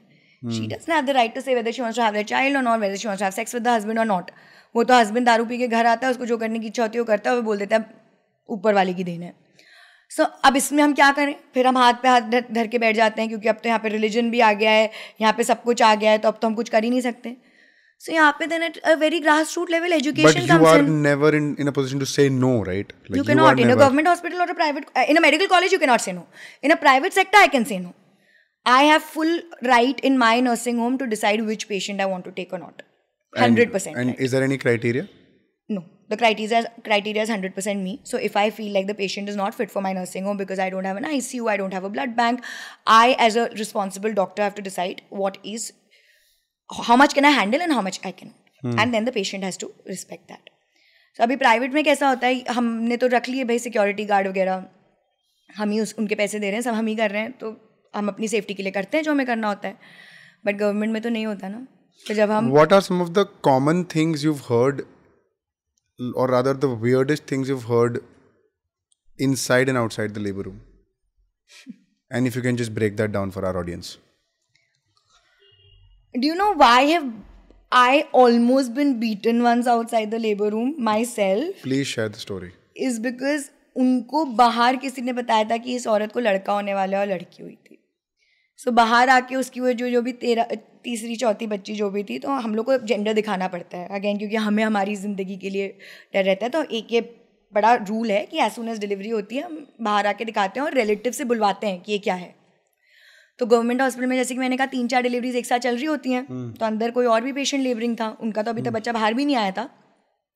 तो ये बेबी जैसे ही बाहर आया, मैंने बाहर ले जाके दिया, मैंने कहा बेटी हुई है. And there were 10-15 of them who almost came charging at me कि ये तो झूठ बोल रही है, डॉक्टर इसने अंदर बच्चा बदल के लाई है, हम तो बाहर पता करके लाए थे, which is illegal in India. You know that sex determination is illegal in India. So I don't know what quackery and which quack did they go to, who diagnosed it for money, बोल दिया होगा उस time पे है पैसा कमाने के लिए जो भी, और वो तो हमारा अस्पताल तोड़ने को आ गए. और हमारा लेबर रूम ऐसा हुआ करता था, गुफा जैसी जगह पे था वो अंदर मेडिकल कॉलेज में. तो वहाँ से हमारा जो पहला सिक्योरिटी गार्ड था वो इस गुफा के बाहर होता था. मतलब 5 से 10 दरवाजे हमें क्रॉस करने हैं पहला सिक्योरिटी गार्ड करने के लिए. और लेबर रूम में नॉर्मली गर्ल्स होती हैं, क्योंकि गायनाक मेजॉरिटी लड़कियां कर रही होती है, नर्सिंग स्टाफ भी लड़कियों का होता है लेबर रूम के अंदर भी. तो मेरा एक मेल डॉक्टर था, उसने देखा कि ये तो बात गड़बड़ हो रही है, उसने विदिन 3-4 मिनट्स हम लोग का जो पीजी ग्रुप था उसमें डाला लेबर रूम आओ जल्दी जल्दी. एंड 30 से 40 डॉक्टर्स वहाँ पे पहुँच गए. And I was then told कि आप तो निकल जाओ, आपकी ड्यूटी खत्म आज की, क्योंकि उन लोगों ने आप सपोजिटली वो मेरी गलती थी कि उनको बेटी हुई है। तो मुझे वापस हॉस्टल छोड़ के आए एक मेरे दोस्त, और ये सब मैं आपको क्यों बता रही हूँ, मतलब हम इन इतने क्रूशियल टाइम्स में भी हम डॉक्टर्स ही एक दूसरे को, हम बच्चे ही एक दूसरे को सेफ गार्ड कर रहे होते थे। I don't remember a single time, and ये तो मल्टीपल सिचुएशंस हुई हैं। I was working in Haryana, so you can imagine, like वहाँ पे तो बहुत ही ज़्यादा वायलेंस है, एंड विमेन को तो वहाँ पे मतलब हमें सिर्फ सिस्टर बुलाया जाता था, हमें एज अ फीमेल डॉक्टर कभी डॉक्टर बुलाया ही नहीं गया, क्योंकि हम तो कैसे, हमारी तो कैपेबिलिटी नहीं है डॉक्टर होने की। तो जब तक एक आदमी नहीं आता था वो तो उस चीज़ को सीरियसली लेते ही नहीं थे। तो हम कभी भी, if you would go give a bad news, if you would go and tell, फिर कोविड हो गया था, तो कोविड के टाइम पे at least 7 of our doctors have been beaten while wearing a PPE kit during COVID. Why? Because we had to, PPE kits बहुत limited थे एक पॉइंट पर, इसमें तो गवर्नमेंट की कोई गलती नहीं थी, वो इतनी बड़ी सिचुएशन ही हो गई थी कि they were doing the best, we know what COVID was like, so we were told कि हमें जो PPE kit है वो 12-12 घंटे उतारने नहीं है if possible. यानी हमें उस बीच में we can't drink water, we can't use the washroom, we can't eat. In that we used to do duties, and this was, as a gynecologist I was never trained in emergency medicine, तो मुझे करना नहीं था वो, हम सब कर रहे थे क्योंकि अब हमारे पास कुछ बचा ही नहीं था। And this was for how many hours at a stretch? 12 hours. 12 hours you can't drink water, you can't you go to the washroom. are requested to, again I would say we were never forced to. अगर किसी को चक्कर आ गया, किसी को खाना पीना है तो 8 घंटे, फिर कोई ऐसी वो नहीं थी, आपने 2 घंटे बाद भी बोल दिया। पर हमें जब पता था कि रिसोर्सेज इतने लिमिटेड हैं कि अगर 12 घंटे के पहले हमने एक पीपी किट चेंज कर दिया तो मतलब हमारी ड्यूटी में 2 पीपी किट यूज़ हो जाएंगे, और हमें पता होता था कि हमारे पास तो पीपी किट ही लिमिटेड है, तो पीपी किट खत्म हो जाएंगे तो हम कोविड के पेशेंट्स को एडमिट नहीं कर पाएंगे। तो जब हम कोविड के पेशेंट को एडमिट नहीं कर पाएंगे तो बेचारे घर पे मरेंगे। तो मतलब we used to do this not because we were forced to, nobody ever forced us to do this, it was a very voluntarily thing that we were doing, and specially post graduation में gynae ये सब में तो हमें ये CPR देना ये सब हमारा पार्ट नहीं होता है। हम तो हैप्पीनेस, हम बच्चे पैदा करते हैं, हम फर्टिलिटी ट्रीट करते हैं, हम गायनेकोलॉजी करते हैं, तो ये सब चीज़ें तो हम कर रहे थे आउट ऑफ मजबूरी। लोग बचे नहीं थे, जिस तरह से आपको पता है कि गैराजेस को हॉस्पिटल्स बनाया जा रहा था, तो वैसे ही गायनैक्स बन रहे थे इमरजेंसी डॉक्टर्स। तो जब बाहर जाके बताना पड़ता था कि भाई 40-45% पे था सैचुरेशन, नहीं बचा पाए पेशेंट को, सो people were angry, everybody was frustrated and it used to just come back on the doctor. उस टाइम पे मैं ये कहती थी बस कि पीपी किट के लिए तो तुम कुछ नहीं कर सकते क्योंकि वो तो सच में सडन इमरजेंसी है, बट वहाँ पे 2 सिक्योरिटी गार्ड तो एक्स्ट्रा रख सकते हो ना यार, जब तुम्हें पता है डॉक्टर तो अपनी तरह से सब कर रहे हैं। और उस टाइम पे बीच में तो डॉक्टरों के लिए बहुत घंटियाँ बजी, प्लेटें बजी, सब हुआ कोविड में। आज ही मैं पढ़ रही थी, आज शायद 5 साल हो गए कोविड को ये पैंडेमिक डिक्लेयर हुआ सब कुछ, फिर वापस आ गए यार सब डॉक्टरों को गाली देने के लिए कि डॉक्टर की गलती है सब ज़्यादा। मतलब there is a fundamental problem. Of course. And there is a big fundamental problem that we are trying to tackle. Yes. जैसे मैंने आपसे पूछा कि what's the weirdest thing you've heard inside or outside labor rooms, और आपने बोला कि like you were close to being beaten up by 7 men because of whatever news you this wasn't like even like a sad news that I was giving, it was a news that I was it was a news, like it was factual. मतलब इसमें आप कुछ conceal नहीं कर रहे थे, कुछ भी गलत नहीं बोल रहे थे। because नहीं तो अभी कोई बैठे बैठे कोई गवर्नमेंट वाला बोल रहा होगा ये पागल थी, इसको पहले सिक्योरिटी वाले को बुलाना चाहिए था, फिर ये न्यूज़ डिस्क्लोज करनी चाहिए थी। so it's not like I was disclosing somebody's death, I was disclosing somebody's birth. Sorry. Have you ever announced that आपको किसी, for example आप लेबर रूम में हो, you've delivered a baby, और 2nd, 3rd, 4th whatever number of बच्चा जिनको हुआ है, आप बाहर आए और आपने बोला कि आपको लड़की हुई है, what's the reaction you've gotten, or what are the kind of reactions you've gotten? मैं आपको I'm ashamed to say what I'm going to say, but that's the truth. So in my hospital, when we have a patient जो बड़ा नखरे करने वाला patient है, जो पता है ये तो हमको बिल देने के लिए नाटक करने वाला है, वो मैं और मेरे junior doctors we are secretly praying कि भाई इसको बेटा हो जाए, ये ना मेरा हॉस्पिटल का बिल दे के जाएगा। और ये मैं बॉम्बे की मेरे हॉस्पिटल सेटअप की बात बता रही हूँ। And when we know that 1 daughter तो इसको है ऑलरेडी, अब ये 2nd होने वाली है, 3rd होने वाली है, I literally have to give myself a pep talk before I exit the OT to tell them कि it's a daughter, because the faces that you see and the sadness that you see, it almost feels like, oh my God, I wish I could do something about it. Like literally and at that point. What are the faces? What are the Extreme what are the sadness. words that they use? अरे आप क्या कर सकते हैं, फिर बेटी हो गई, अरे इसकी बहन को भी बेटियाँ ही हैं। So these days cesarean sections have become really safe. In fact, if done properly, cesarean sections, I would, as a gynecologist, say, are safer than a vaginal birth. Because vaginal birth में बहुत सारी चीज़ें nature के ऊपर होती हैं. Cesarean section में सब मेरे हाथ में, मेरे स्किल पे. The only risk जो आती है cesarean sections में is after 2 C-sections. तो यानी जिसके 2 बच्चे हो गए हैं, अब तीसरा आपने नहीं करना चाहिए because uterus पे बार बार निक हो रहा है and it's an organ that we are opening up. So after the second C-section, it becomes very risky. So मैं एज अ प्रोटोकॉल अपने हॉस्पिटल में जब मैं किसी भी पेशेंट का सेकंड सी सेक्शन कर रही हूँ और अगर पहला बच्चा सफिशिएंट एज का है एंड क्राइटेरिया फॉलो हो रहा है, so I always ask them कि ट्यूबल लाइगेशन यानी ट्यूब्स बंद करानी है कि नहीं, which is a permanent form of contraception की, और बच्चा हो ही नहीं सकता. तो अब औरत को फिर रिस्क ही नहीं होगी, तीसरे ऑपरेशन की बात ही नहीं आती.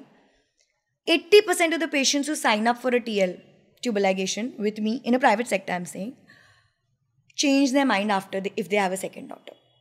So if it's a son and a daughter and a son, 2 sons, they are willing to get a tubal ligation done. But if it's two daughters, they say हम बाद में बताएंगे आपको, अभी आप नहीं करिए. And it's we have to take consent from the patient, so we can't. And this is the mother saying कि हमें पता नहीं है. 90% of the time the in-laws or the husband. Mother बोलती है बाहर पूछ लो आप जो बोल रहे हो, जो बोलेंगे. What are you saying? तो mother has no say.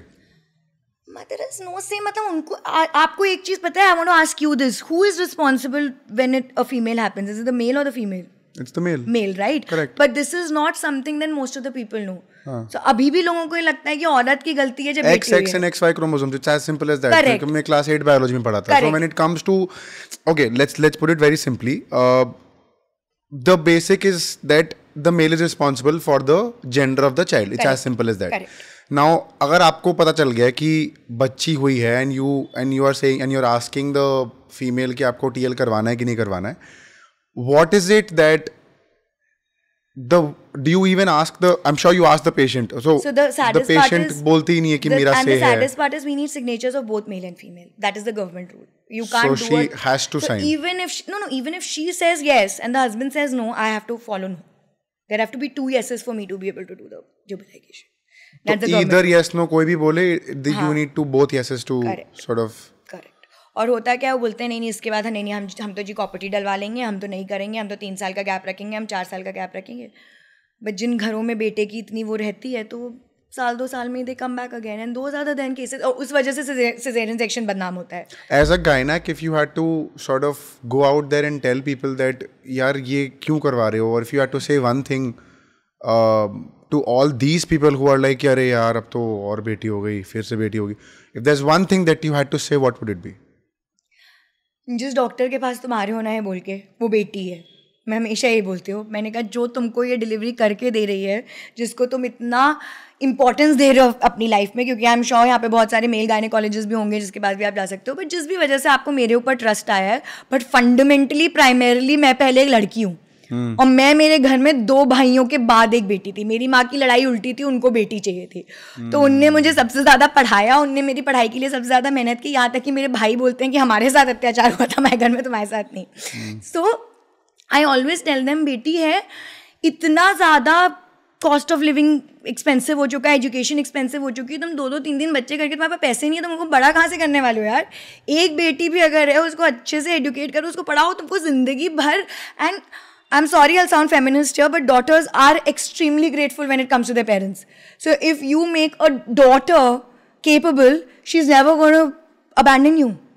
Sons, I don't know, they will or they will not, but daughters never will. So that's what I keep saying. So that's why I say that thankfully, I'm in a country and I've chosen a profession where alongside my profession, I get to empower women too. तो जब वो 9 महीने औरत मेरे पास आ रही है, वो पूछती है मैडम क्या आपको लगता है लड़का होगा कि लड़की होगी, तो मैं उसको, उसके हस्बैंड को, उसकी सास को, वो मुझसे हर 2 हफ्ते में एक बार मिलते हैं, हर महीने में एक बार मिलते हैं. So I keep telling, I reinforce it on them कि कोई फ़र्क नहीं पड़ता लड़का है कि लड़की है. नहीं हमारे तो हम इस कम्युनिटी में बिलोंग करते हैं, उसमें ऐसा होता है कि जो ज़मीन है वो सिर्फ तब हमारे नाम पे होगी तब जब हमें लड़का होगा. So then I try to tell them about law कि वो तुम्हारे ससुर बोल रहे हो, तुम्हारे ताऊजी बोल रहे हैं, बट जाओ गवर्नमेंट में ऐसा कोई लॉ नहीं है, तो मिलेगा तुम्हारी बेटी को भी अगर वो तुम्हारा है तो. Education basically it all comes down to education and awareness. My question is आज की डेट में भी हम एजुकेशन के नाम पे क्या कर रहे हैं. मेरा इंस्टाग्राम पे पेज है जिसमें मैं सेक्सुअल एजुकेशन के बारे में बहुत बार बात करती हूँ. मुझे आए दिन बहुत सारे लोग मेरी फ्रेटर्निटी के बोलते हैं अरे तुम्हारे ऊपर तो कंप्लेन होने वाली है.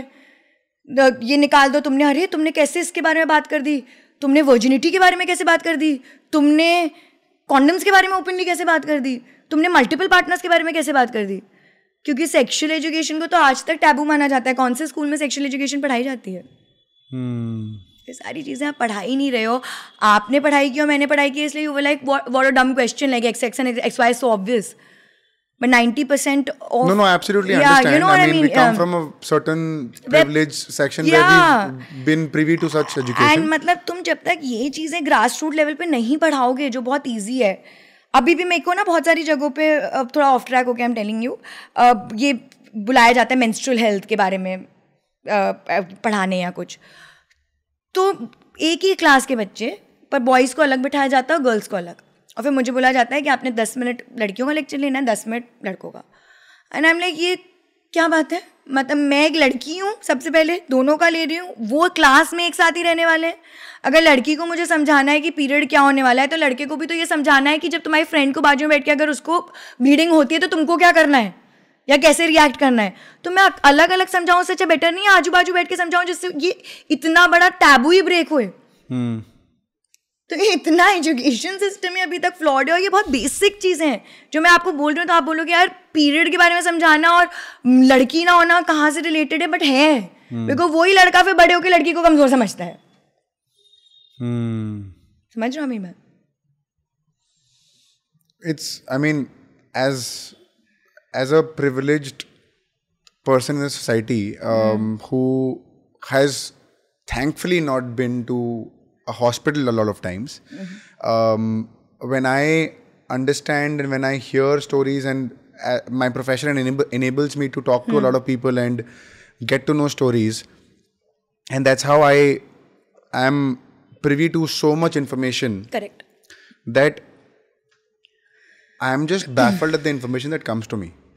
और कई बार हम न्यूज़ में देखते हैं कि ओ ये हो गया, ओ ये डिलीवरी हो गई, इससे ये मदर बच नहीं पाई या ये बच्चा बच नहीं पाया, वर्स्ट केस सिनेरियो दोनों नहीं बच पाए, etcetera etcetera. And I am like, हाँ ठीक है, होता होगा. But when I really get to know this information first hand from people like you and other doctors and other people about other types of industries, my mind just can't process. And I'm like, ये क्या चल रहा है दुनिया में?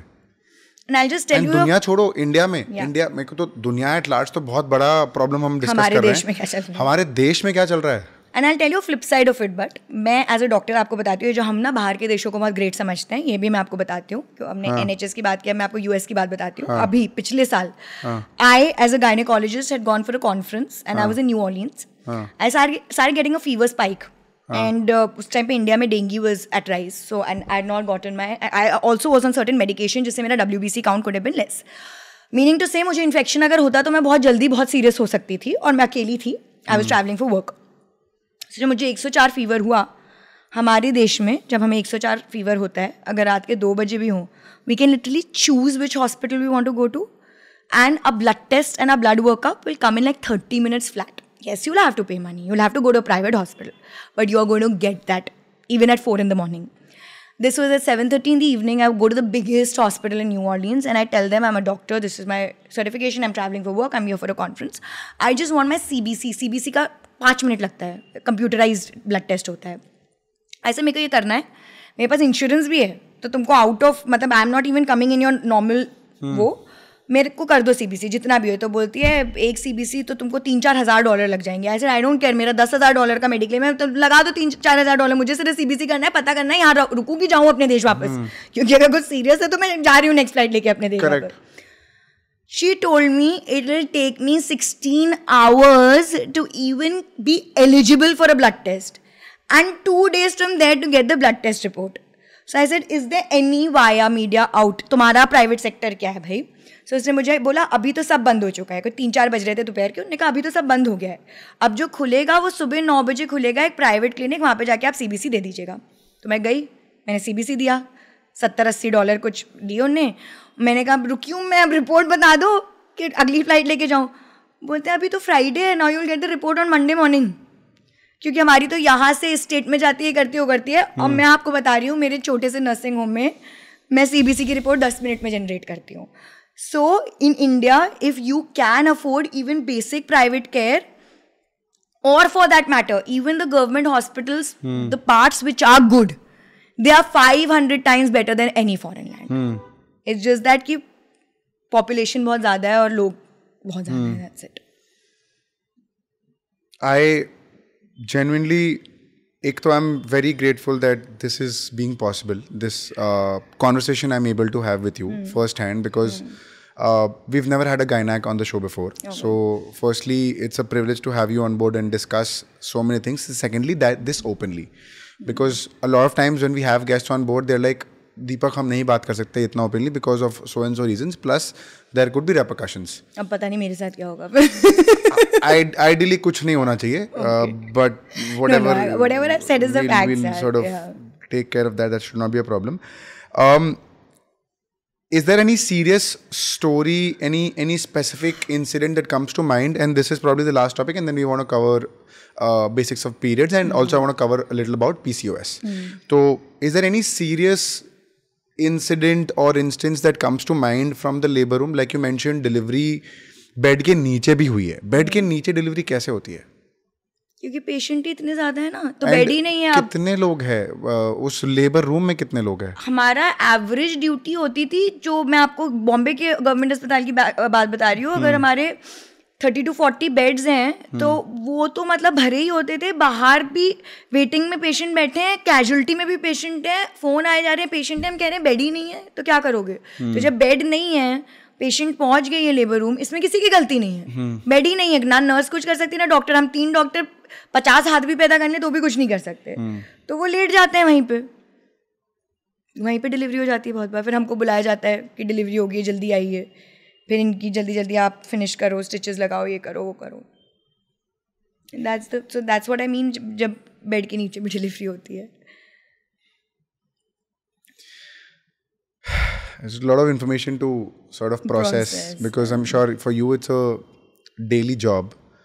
But for people who are not aware of this, I think it's and I'm sure if I'm saying this, the audience who's listening to the entire conversation is also in the same place as I am. Yeah. Because they're like, shit, this is the reality. Yeah. And this is what's happening. So, I mean, I don't know if we can talk solutions here, and I'm sure we've discussed policy level पे क्या-क्या चीज़ें हो सकती है. The entire thing is कि अगर policies है but वो execute नहीं हो रही है, अगर वो ठीक से execute होने शुरू हो जाए, even if we start today like you mentioned, 10 years from now we can expect something basic and something prominent that can happen, that can solve for women's health and the state of hospitals in India. But as a common man, we can only hope. Sadly. I don't think there's any other. Towards it. I mean, अपना job ये है कि एक दूसरे को आप blame ना करो. मैं बस ये बोलती हूँ, अब जैसे मैं तो नहीं कर सकती, मैं I am not well placed enough to make policies or change policies. But what I can do is I always feel that I can change the environment around me. So when the 200 patients that are coming to me in rotation, I try to tell them कि तुम मेरे पास तभी आओ जब तुमको मेरे पास 100% faith है. Correct. ये फिर मत पलट के बोलना कि अरे डॉक्टर तो पैसे बहुत लेती है या डॉक्टर ने ये किया. तुम तो फ्री हो, मेरे 2 दुकान छोड़ के एक और हॉस्पिटल है, तो तुम बट मेरे पास आ रहे हो तो तुम 100% faith के साथ आओ. Then of course as a doctor also the oaths that I've taken, I try to abide by it because I'm not saying all doctors are righteous. Got it. So you have to then do your part also. Tanushree, how safe is it for women to conceive after 35 or say a certain age? Safe? It is very safe. But you have to just be cautious about your own biological clock. So you have to understand about this, that every woman is born with a fixed number of eggs. और वो कम ही होने वाले हैं, वो बढ़ने नहीं वाले हैं. So what we talk about the biological cycle. If you can break down what exactly is a biological clock. Let's start from there. So I'll start a little before that. We'll have to talk about reproduction to understand how biological clock comes into play. So average female has 2 ovaries. एक left में होती है, एक right में होती है. उसके अंदर फॉलिकल्स होते हैं, एग्स होते हैं, which is the female gamete, the part which is required to make the baby from the female part. और मेल्स का जो होता है वो स्पर्म होता है. अभी मेल्स में क्या होता है, हर 3 महीने में नया स्पर्म पैदा होता है. स्पर्मेटोजेनेसिस जो है वो हर 3 महीने में. तो किसी के पास अभी अगर सिर्फ से 1 लाख है, हो सकता है उसको करेक्ट मेडिकेशन दी गई, लाइफस्टाइल चेंजेस हुए, 3 महीने बाद किया, उसका आराम से 100 lakhs हो गया, like that. But with women, if I have say a cohort of 200 eggs that I was born with, and now her period में मेरे कुछ ना कुछ eggs कम होते जाते हैं. क्योंकि पीरियड होता क्या है, वो फॉलिकल बनता है और वो फॉलिकल अगर फर्टिलाइज नहीं हुआ यानी स्पर्म से नहीं मिला तो जो यूट्रस के अंदर की लेयर है वो शेड ऑफ होती है, जिसको हम ब्लीडिंग या ब्लड बोलते हैं. तो हर बार कहने का मतलब ये है कि एक फॉलिकल नहीं प्रेग्नेंट होता इसलिए पीरियड आता है, 1 या 2. सो मतलब वो फॉलिकल्स कम होते जा रहे हैं हर महीने. तो जैसे जैसे पीरियड आते जा रहा है वो फॉलिकल्स कम होते जा रहे हैं. पीरियड जैसे जैसे आ रहा है वैसे एज बढ़ते जा रही है. तो जैसे जैसे एज बढ़ रही है आपका ओवेरियन रिजर्व जो होता है वो कम होते जाता है, which is non reversible. So science till now has not been able to reach a way where they can recreate the follicles that are lost. We can work on the quality to a certain extent, but count is something that we really can't work much on. So the biological cycle is the one जिसमें eggs धीरे धीरे कम हो रहे हैं, आपकी as बढ़ते जा रही है, तो ऑटोमेटिकली जो भी आपकी फर्टिलिटी है. Now if you were 100% fertile say at 25, maybe you will be 80 at 30 and maybe 60 at 35, so on and so forth. But if your fertility was really less right from the beginning because you were probably born with less number of eggs, so then at 35 you will be close to like say 10% fertility, and then that is a problem. So it's not unsafe, but it's just like you'll have difficulty in conceiving in that point. So I always tell all my patients, you don't have to worry. I'm 34. I still don't have a child, but that's because I have my embryos frozen. So if you're a single woman, get your eggs frozen. Egg preservation बोलते हैं आप, जैसे you save money in a bank, right? So उसी तरीके से आप you talk to your fertility specialist to preserve your eggs. And once you say आप 27 या 28 ईयर्स के हो, जब आपने वो एग्स रिमूव करवाए, तो आपकी एग्स की बायोलॉजिकल एज उतनी रहती है because then they are frozen. Then your age is increasing but your eggs का age is not increasing. So the genetic material that's going to go to the child is that egg. उसके बाद I am not saying कि 35, 36, 40 में आपके other comorbidities जैसे कि hypertension, diabetes, thyroid, ये सब इंक्रीज नहीं होता, but those are very well manageable. So there is nothing to panic. If even if you are in your late 30s, just go visit your fertility consultant, find out आपका fertility score कहाँ पे, accordingly then you take the necessary decisions. And how expensive is egg freezing? If you do it from a good center where they're giving good injections, because again now with इसमें जो injection हम देते हैं उसका quality पे बहुत फर्क पड़ता है. नहीं तो मैं पानी इंजेक्ट करते जाऊँ बोलूँ तो वो नहीं होता. So if it's good any in Mumbai anyway between 1.5 to 3 lakhs, and this includes average 1 or 2 years of freezing, and then just like how you renew annually, वैसे आपको हर साल अपने बैंक के साथ आपका फ्रीजिंग रिन्यू करना रहता है. तो वैसे आप अपने IVF सेंटर के साथ फ्रीजिंग रिन्यू करते हो, which is not much. It depends on centre to centre, but that is around 20,000-30,000 rupees on an average every year. The initial chunk cost is, yeah, because we also don't know whether आपका एक ही cycle में enough eggs हो जाएंगे कि नहीं. कभी कभी हो सकता है हमें से 4-5 ही मिले, तो बेबी हम आपको 2 cycles करें, so that we get a good cohort of eggs that we've frozen. Correct. Got it. So, but there's essentially speaking, there's no like safety parameter when it comes to conceiving a baby after say a certain age, or is there a certain age? See, there is. People will kill me when I say this. The younger you get pregnant, the safer the pregnancies is a fact. And I'm talking strictly as a gynecologist, but I have not followed it. Got it. Counter question to that statement itself: how young? Because you've seen 15 as well. Yeah, no. So again, because BMI and weight and age ka any extreme is not good. So I would say anywhere between towards the mid 20s, say 24, 25, till early 30s. Okay. Is the best time to conceive. There is no refuting that. Because strictly I'm talking medically.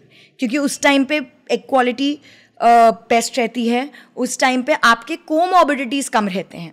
So even if you are overweight, उस weight से आपको cholesterol का problem नहीं है, या hypertension नहीं है, diabetes नहीं है. So lifestyle disorders, they just keep worsening with age, you know what I mean?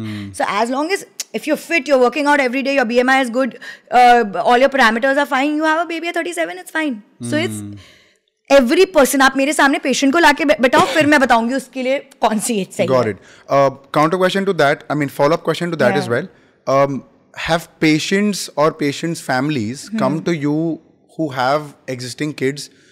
Have they come to you with regret? Yes. कि अरे यार shit, मेरे पास तो है 2 बच्चा लेकिन I'm not happy, which is why I'm having a 3rd baby. This normally happens when they have 2 female child and they're trying for a male child. It happens very commonly, yes. Okay, and is there a pep talk that you give them, or the is there, saddest part is they come to us to ask, can IVF guarantee us a male child? to which I show them the door and I'm like, there is no way.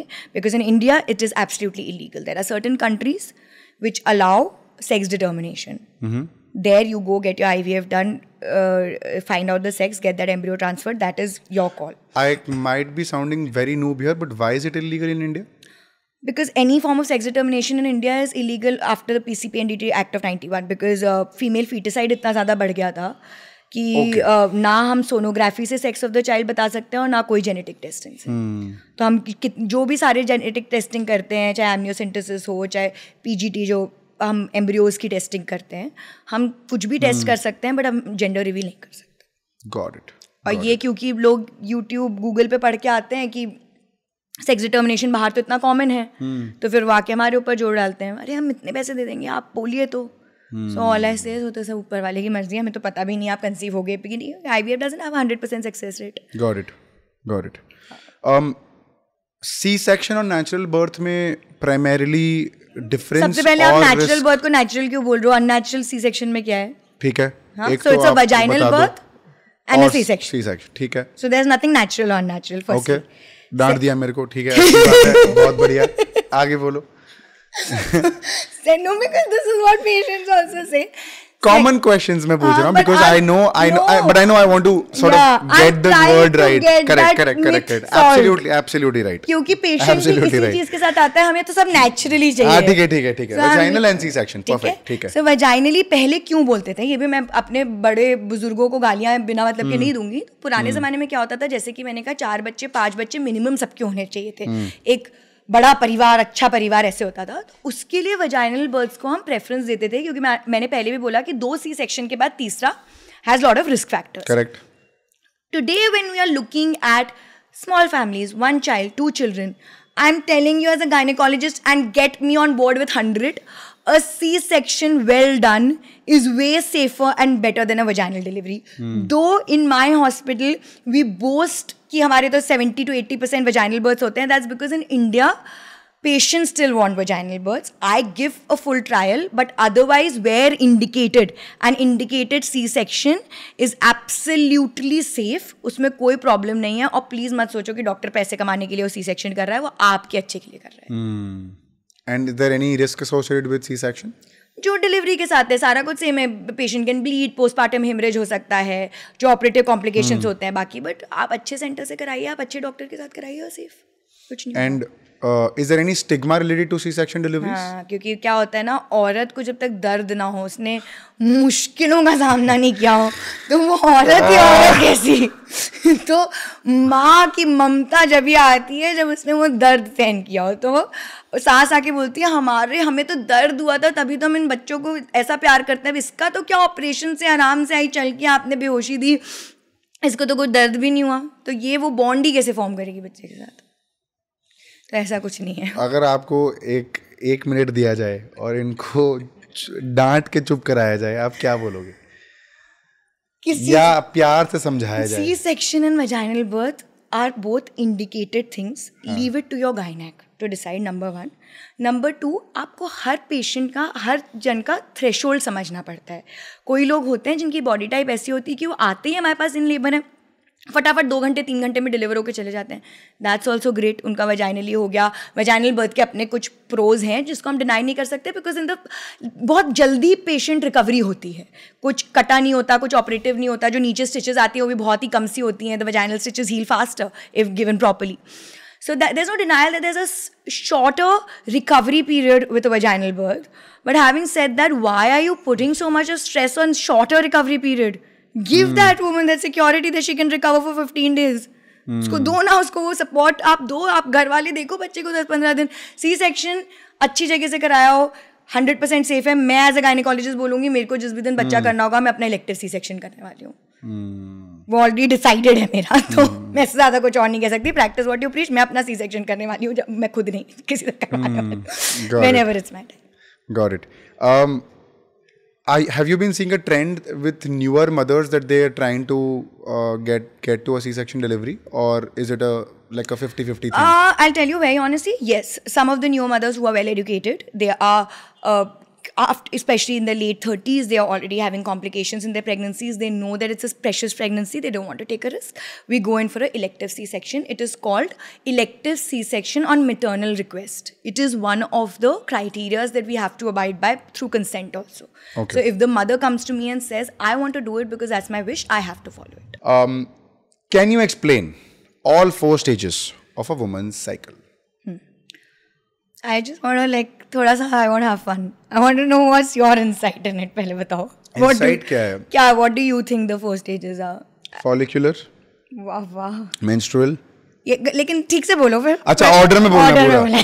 यार order देखो अब मैं 4 बोल दूं मेरे हिसाब से. चलो 4 बोल दो वो भी अच्छा. I'll be very impressed because even if I ask my husband this who's a cardiologist उसको नहीं पता होंगे. Follicular, menstrual, ovulation. And the last is luteal. अरे ठीक है यहाँ तक we are clear. अब आप उसको break down कर दो. So like you rightly said, I'm very impressed with your knowledge. So first is the menstrual phase. Menstrual cycle ही जो हम बोलते हैं menstruation मतलब bleeding जिसमें blood flow होता है. तो जो ये बहुत सारे बच्चों को भी नहीं समझ में आता है. जब डे 1 साइकिल का माना जाता है जिस दिन से आपको ब्लीडिंग दिखना शुरू होती है चाहे स्पॉटिंग ब्लीडिंग जो भी है वो मेंस्ट्रुअल फेज होता है. उसमें जो आपका अंदर का एंडोमेट्रियम है वो शेड हो रहा है यूट्रस से एंड आपकी जो लाइनिंग है वो शेड ऑफ होके the uterus is getting ready for a fresh cycle now. So from day 1 to day 5, 6, whatever is the menstrual phase. Then comes the follicular phase. As the name suggests, follicle बनना शुरू होता है. So जैसे जो मैंने बोला जो follicle बनता है ओवरी में, ओवम बनता है जो अब रप्चर होगा और अगर टाइमली स्पर्म से मिला तो प्रेगनेंसी होगी. करेक्ट. So वो रप्चर होता है ओवरी से जाके और जाके फेलोपियन ट्यूब में जाके बैठ जाता है. जब वो रप्चर होने वाला होता है तब तक उसको फॉलिक्यूलर फेज बोलते हैं. फिर वो जैसे ही रप्चर होता है उसको ओव्यूलेटरी फेज बोलते हैं क्योंकि उसमें ओव्यूलेशन होता है and that is the exact fertile window और the fertile period in a woman. अगर after that rupture within 24 hours the sperm reaches in the fallopian tube and they meet a pregnancy happens. If they don't that ovum is goes कि अभी इसका कुछ काम नहीं बचा है और जो अंदर की यूट्रस की लेयर है अब वो ल्यूटियल फेज में चली जाती है क्योंकि कॉपस ल्यूटियम करके एक चीज़ है जो बन जाता है ओवरी में सोचते हुए कि शायद प्रेगनेंसी होने वाली है. तो कॉपस ल्यूटियम प्रोजेस्टेरॉन वगैरह सिक्रीट करता है वो प्रेगनेंसी को सपोर्ट करता है. तो जब वो 10-12 दिन रुकता है और वो देखता है कि भाई प्रेगनेंसी तो हुई नहीं तब वो भी डिसॉल्व होना शुरू हो जाता है और हार्मोन्स कुछ हार्मोन्स का राइज होता है और कुछ हार्मोन्स का फॉल होता है और उससे जो यूट्रस है वो फिर से शेड होने लगता है comes back to the menstrual phase. So it's a very in sync thing. हम लोग जब मेडिकल कॉलेज में सीखते थे तो ऐसे 3 लेयर्स होती थी. तो उसमें आपका ब्रेन से जो हार्मोन्स बन रहे हैं वो एक लेयर होती है फिर ओवरीज की एक लेयर होती है और यूट्रस की एक layer. When you study like it's such a beautiful like machine, it's amazing. So is it like how is it divided in 28 days की जो cycle होती है how is it divided? Is it like 7 days each or is it no it's not like that. Firstly ना 28 day की सारी सबकी नहीं होती cycle. Okay. So it could be anywhere between 22 to 35 days. What you have to remember is कि आपकी cycle हर महीने around the same time आ रही है. यानी कि ऐसा नहीं होना चाहिए इस बार 22 डेज पे आई फिर अगली बार 35 डेज पे आई. वो अब नॉर्मल है. बट अगर हमेशा ही आपकी 24 डेज पे आती है हमेशा 28 डेज पे आती है हमेशा 30 डेज पे आती है सभी कुछ नॉर्मल है. It's a very simple math which I try to tell my patients also. जिस भी दिन तुम्हारा पीरियड आता है जो day 1 मैंने समझाया उसके 14 डेज पहले ओव्यूलेशन होता है. Okay. So, जब भी ओव्यूलेशन हुआ है उसके 14 दिन बाद पीरियड आता है. तो जो आपका ल्यूटियल फेज होता है वो अप्रॉक्सीमेटली 14 डेज का होता है. जो मेंस्ट्रुअल फेज होता है वो 4-5 दिन जो आपकी ब्लीडिंग हो रही है वो हो रही है. जो बाकी बचे 6-7 दिन है वो फॉलिकुलर फेज होता है और मुश्किल से 1 या 2 दिन होता है जो आपका एक्चुअल ओव्यूलेटरी फेज होता है. सो दैट्स वाई ये पीरियड ट्रैकिंग ऐप्स की ऐसे ज़रूरत नहीं होती है when you are trying to conceive. जब आप देख रहे हो या when you are trying to have safe sex so you just have to आप अपनी साइकिल देखो उसका 3 महीने का मीन निकालो उसको 3 से डिवाइड करो उसमें से 14 सब्सट्रैक्ट कर दो. तो वो जो एक एवरेज डे आता है which is somewhere anywhere between day 11 to day 18 वो आपका reproductive time है. तो तब आपको if you don't want to have a baby you are supposed to have either not have sex or have sex with a condom or some form of contraception. And if you want to have a baby then plan at that time. Got it. All right. There's a lot of myth around painful periods and it's said that it's supposed to be normal. Do you agree with this and what's your take on this? Okay. Painful थोड़ा तो रहता ही है period because होता क्या है उसमें prostaglandins release होते हैं. मैं मेडिकल उसमें नहीं जाऊँगी बट बेसिकली अंदर जो सब होता है बहुत तोड़ मड़ोड़ कॉन्ट्रैक्शंस आते हैं तो आपको थोड़ा पेन तो होने वाला है. सबसे पहले तो पेन का थ्रेशोल्ड थोड़ा या ज़्यादा वो पेशेंट बताएगा, मैं एज अ डॉक्टर नहीं बता सकती. Correct. हो सकता है इतू सा पेन आपके लिए बहुत ज़्यादा हो and I have to respect that, and हो सकता है इतना सारा पेन आपके लिए कुछ भी ना हो and I have to respect that. Painkillers हम प्रिस्क्राइब करते हैं जब आपको वो पेन हिंड्रेंस बन रहा है आपकी डे टू डे एक्टिविटी में. Now that day to day activity could be because you are trying to study, you are trying to work, और you are trying to just enjoy a movie but you are not being able to. And if you want to have that painkiller, कोई problem नहीं है. कोई भी board certified MBBS doctor या gynaecologist आपको सही pain killer ही देने वाला है, सही डोसेज में देने वाला है और स्टिपुलेटेड टाइम के लिए देने वाला है. तो वो सभी कुछ सेफ है. Is this painkiller a prescription medicine or is this It's something that you can do OTC also? Over the counter also. अच्छा, okay. But again मतलब इतना है, हमारे तो बेचारे केमिस्ट भैया लोग भी बता के ही देते हैं, ये मैडम ये 2 दवाई 3 दवाई से ऊपर मत खाना, ये वो तो थोड़ा बहुत आप गूगल भी करोगे पेन किलर की डोसेज तो पता चल जाती है, टू बी ऑनेस्ट. Okay. उससे होता क्या है, उसका एक मैकेनिज्म ऑफ एक्शन ही है कि वो ब्लड वेसल पे काम करता है, जिससे जो ब्लड फ्लो है वो थोड़ा रिड्यूस होता है. तो इसलिए ये इतना बड़ा मिथ बना हुआ है, क्योंकि फिर क्या होता है, लड़की मेडिसिन लेती है, फिर वो अपनी माँ को जाके बोलती है कि मम्मा मैंने ना 8 आवर्स से पैड नहीं बदला. तो माँ बोलती है देखा तुम्हारा तो खून ही नहीं आ रहा ना, गंदगी साफ नहीं हुई अंदर से. अगेन टू से मेंस्ट्रुअल ब्लड का काम सिर्फ इतना है कि जो अंदर की एंडोमेट्रियम है उसको शेड ऑफ करने में काम करे. जो उसके साथ एडेड ब्लड आता है वो सब कैपिलरीज वगैरह फूट रही हैं, वो एडिशनल चीज़ है. Anything as low as 5 ml of blood flow also in a menstrual cycle, वो 5 दिनों period is normal. 5 to 80 ml. So अगर पीरियड ब्लड रिड्यूस भी हो रहा है मेडिसिन से, क्योंकि कैपिलरीज कॉन्स्ट्रिक्ट हो रही है, वेजो कॉन्स्ट्रिक्शन हो रहा है, तो वो नॉर्मल है, वो उसका साइड इफेक्ट नहीं है, वो उसका मैकेनिज्म ऑफ एक्शन है.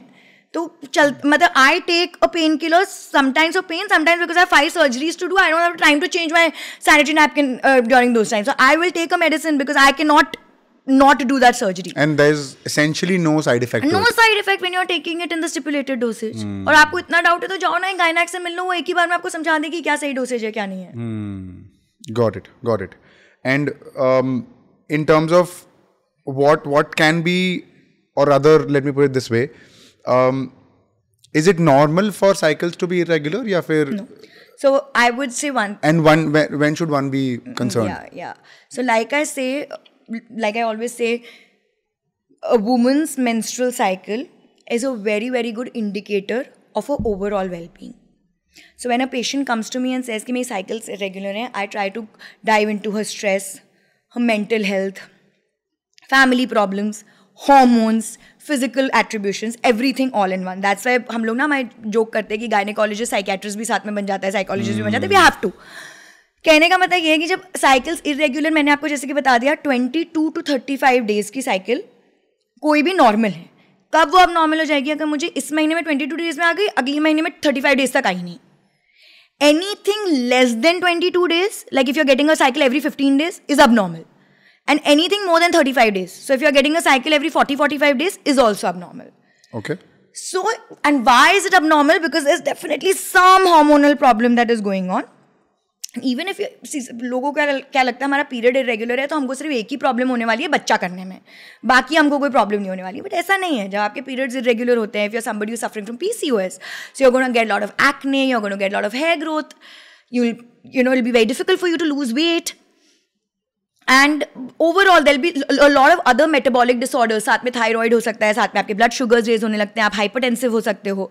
सो पीरियड जैसे ही इरेगुलर हो, please consult a gynaecologist, because आप जितनी जल्दी मेडिकेशन लोगे उतनी जल्दी आपको क्योर मिलेगा. और मैं आपको एक चीज़ बता देती हूँ एक और, कि आप एलोपैथिक डॉक्टर जो मैं हूँ, अगर उनके पास जाते हो, हमारे पास जड़ी बूटी नहीं होती ना, हमारे पास जादू की छड़ी है. तो हम तो दवाई ही देंगे. तो अगर कोई पेशेंट जिसके पास इरेगुलर पीरियड है वो मेरे पास आ रहा है तो मैं दवाई देने वाली हूँ, क्योंकि फिर वो आके ये हमारे आयुर्वेदिक ज्ञान सुन के बोलते हैं कि नहीं कुछ नेचुरल बताइए, हॉर्मोन्स नहीं चाहिए. तो हॉर्मोन्स हमारी बॉडी में पहले ही हैं.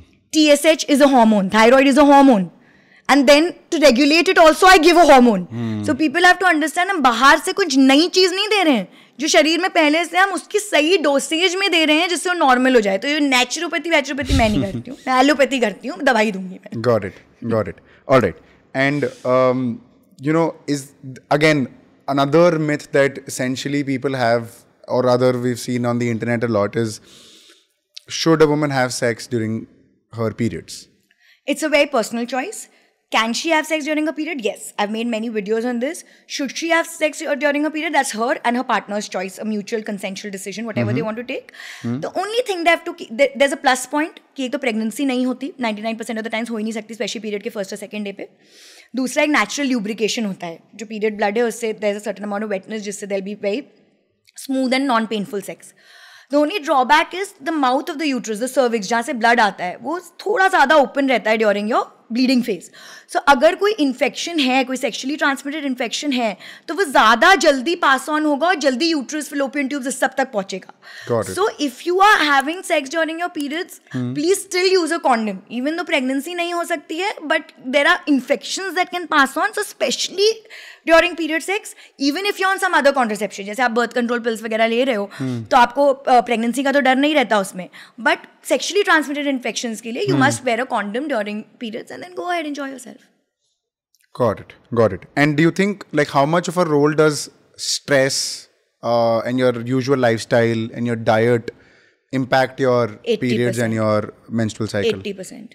20%. And if you could just say draw like a pie chart where you're like, okay, this much is stress, this much is lifestyle, and this much would be your diet. I'm sure there it's very different for different people, for sure. No, I would tell you, हर चीज़ boil down हो कि आपकी body में क्या problem create करती है आपको समझना है. वो आपकी बॉडी में कॉर्टिसोल लेवल्स रेज करती है.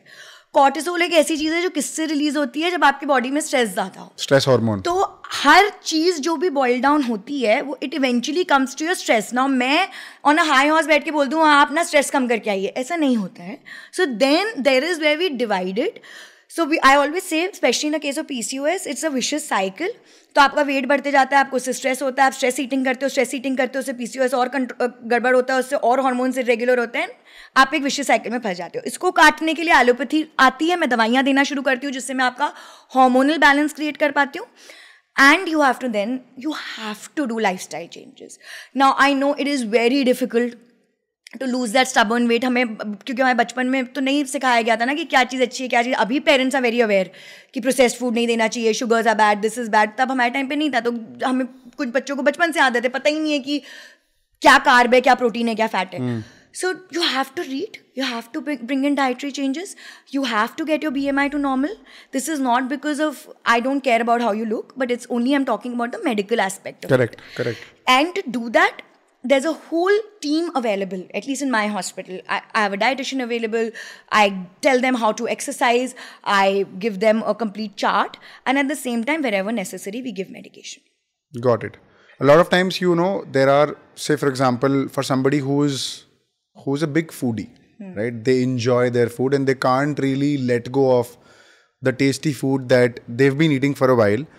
But when you now understand that there are a lot of problems because of your diet and because of your, say, in general lifestyle, you are facing a lot of health issues. So is there a way or is there a certain percentage that, hey, you need to control, say, sugar or control processed food or control, say, your sweet cravings this much, say, once a week or twice a week, or in moderation it's okay?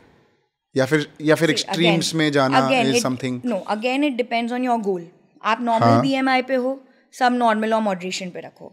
Extremely low BMI भी बहुत बुरा है. Anorexia से अभी news में we came to know that a girl lost her life because she was living on water for 6 months apparently. Correct. Because she was doing some dietary fad. वो भी बहुत बुरा है. तो extremely पतले होना भी कोई वो size 0 बिल्कुल भी healthy नहीं है. Correct. एंड फिर अगर if there is a higher BMI that you are tackling with और आपको कैलोरी डेफिसिट पे जाना है तो आपको कुछ टाइम के लिए करना पड़ेगा वो. You will have to watch your calories. We all know that the worst type of addiction is not cocaine, it's not alcohol, it is sugar. We all are addicted to sugar, and it's one or the other way that you have to धीरे धीरे करके आपको अपना threshold देखना है कि आप sugar कितना क्विट कर सकते हो. मैं आपको मेरा एग्जांपल देती हूँ. I am a big foodie. मेरा आप इंस्टाग्राम खोलोगे तो मेरी रील्स में सिर्फ फूड रील्स आती हैं because I just love eating and I have a huge appetite. But I also know that I have very bad genetics of hypertension, diabetes, heart disease. So I have to take care of myself. So I fool myself every Saturday. I allow मेरे blue Lay's वो magic masala वाला my weakness. Now I don't want to consume the potato and the dirty things in it. So then I roast makhanas and I put like 4-5 chips crush करके उसमें, so that it just gives me that taste. And then I eat that when I'm watching my movies. So वो मेरे को satiety भी होती है, पेट भी भरता है, पर मुझे पता है उसमें बहुत गंदे है, तो वो मैं वो नहीं पूरा खाती. So ऐसे धीरे धीरे करके you figure out your own ways, you learn to fool yourself. But you have to, because you're doing it for yourself, not for anybody else. Correct. Absolutely. I have a lot of questions around, again, periods, but I do understand that we're short on time, so we'll sort of park this for another episode. But last question before we wrap up this episode is this another concept called period leave at workspaces. What is your take on this? Is it a valid reason at workspace, or is it क्या है ये सबको होता है ठीक है करो ना काम? What is it? Long story short, it is a valid reason. I am all for period leave. To stretch it, there are certain professions जिसमें नहीं हो सकता, including mine. मेरा कितना भी मैं पीरियड में वीक हो रही हूँ या मेरा बहुत हैवी फ्लो हो रहा होगा, मेरी पेशेंट लेबर में, तो मुझे तो दवाई लेकर नेसेसरी चीज़ें करके जाना पड़ेगा. बट हर प्रोफेशन सेम नहीं होता है. अगर आपका प्रोफेशन, अगर आपका वर्क लाइफ बैलेंस ऐसा है जहाँ पे आपको 1 या 2 लीव से कुछ फ़र्क नहीं पड़ने वाला है. बहुत सारे हमारे लोग हैं जो वर्क फ्रॉम होम भी सेम कंप्यूटर पर बैठ के काम करना है, चाहे वहाँ करो चाहे यहाँ करो. I am all for period leaves.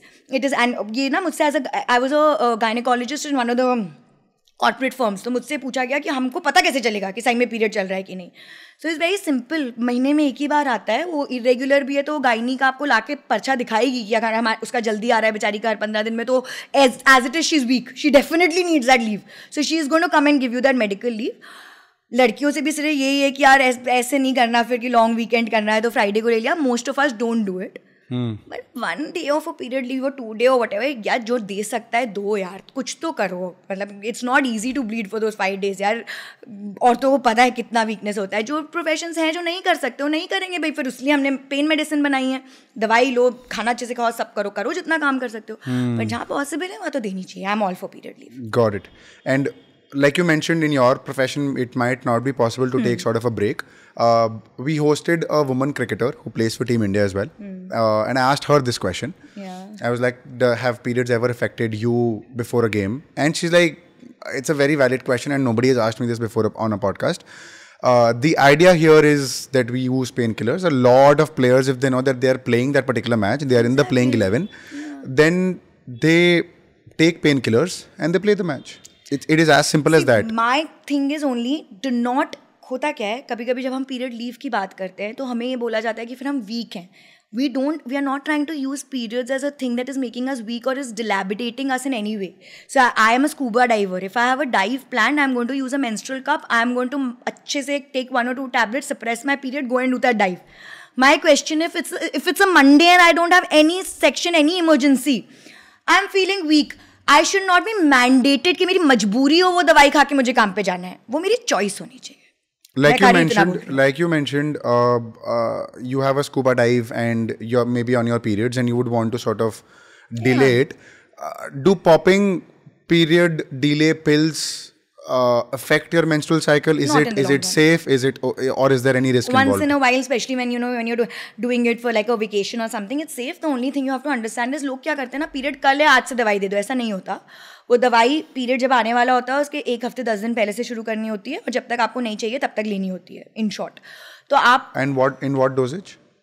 There are different dosages. Now, I mean, I won't prescribe here, but it's basically progesterone that we give in different doses.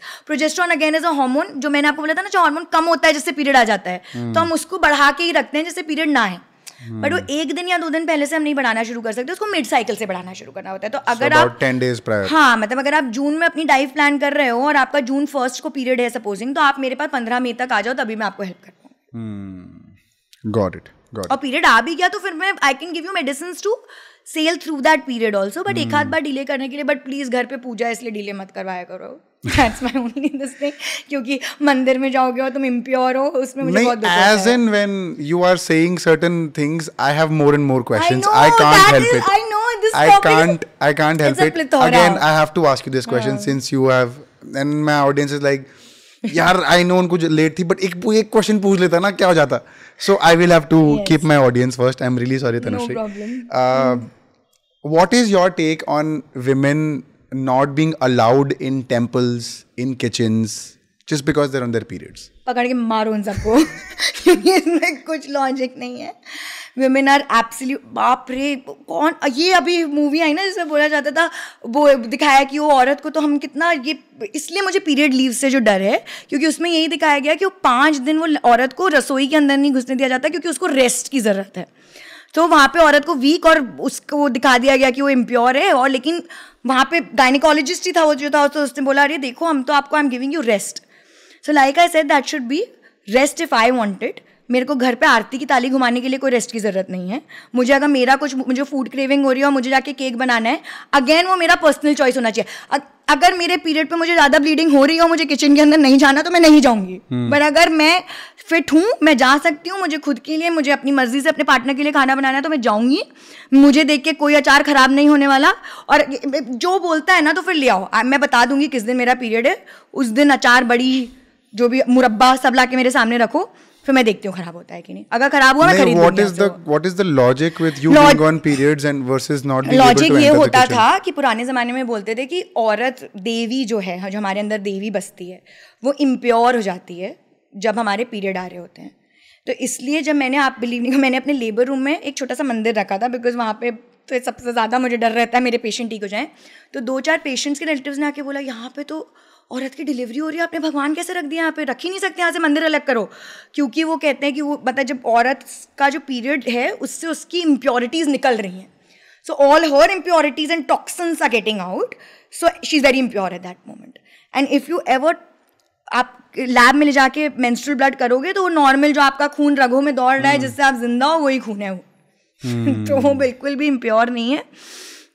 पहले बाथरूम्स नहीं होते थे लड़कियों के लिए, बेचारों के लिए प्रॉपर सैनिटरी केयर नहीं थी, ये नहीं थी, वो नहीं थी. उसको ऑप्रेस कर दिया गया. पीरियड्स को एक डिसेबिलिटी बना दी गई. Periods is not a disability. आपको कॉफ एंड कोल्ड है तो वो आपके थ्रेशोल्ड पे है कि आप कितना काम उस दिन करेंगे, कितना नहीं. पर आपको कोई मना करे बिकॉज वो गलत है. It's not a communicable disease. It's not going to cause any harm to anybody else. So if a woman on a period wants to go and do whatever she wants to, she should be allowed. She shouldn't be allowed, she has to. There's no permission we are seeking here.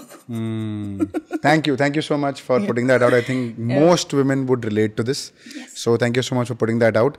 Dr. Tanushree, thank you so much for taking out time. Thank you for having such a nice conversation. This is something that I wanted to have for a very long time. And like I've mentioned earlier as well, lots of topics are due still, even after 2.5 hours of a conversation. We will park this for another episode and we want commitment from you. तो आप camera पे बोल दो कि मैं part 2 के लिए आ रही हूँ. जल्दी मिलेंगे ब्रेक के बाद. See you for part 2. ठीक है. I hope you had fun. How different was it from any of your other previous podcasts? It was very chilled out. The other podcasts were a little more like, you know, formal and went with like a fixed questions or whatever. I think this is like a really free flowing one.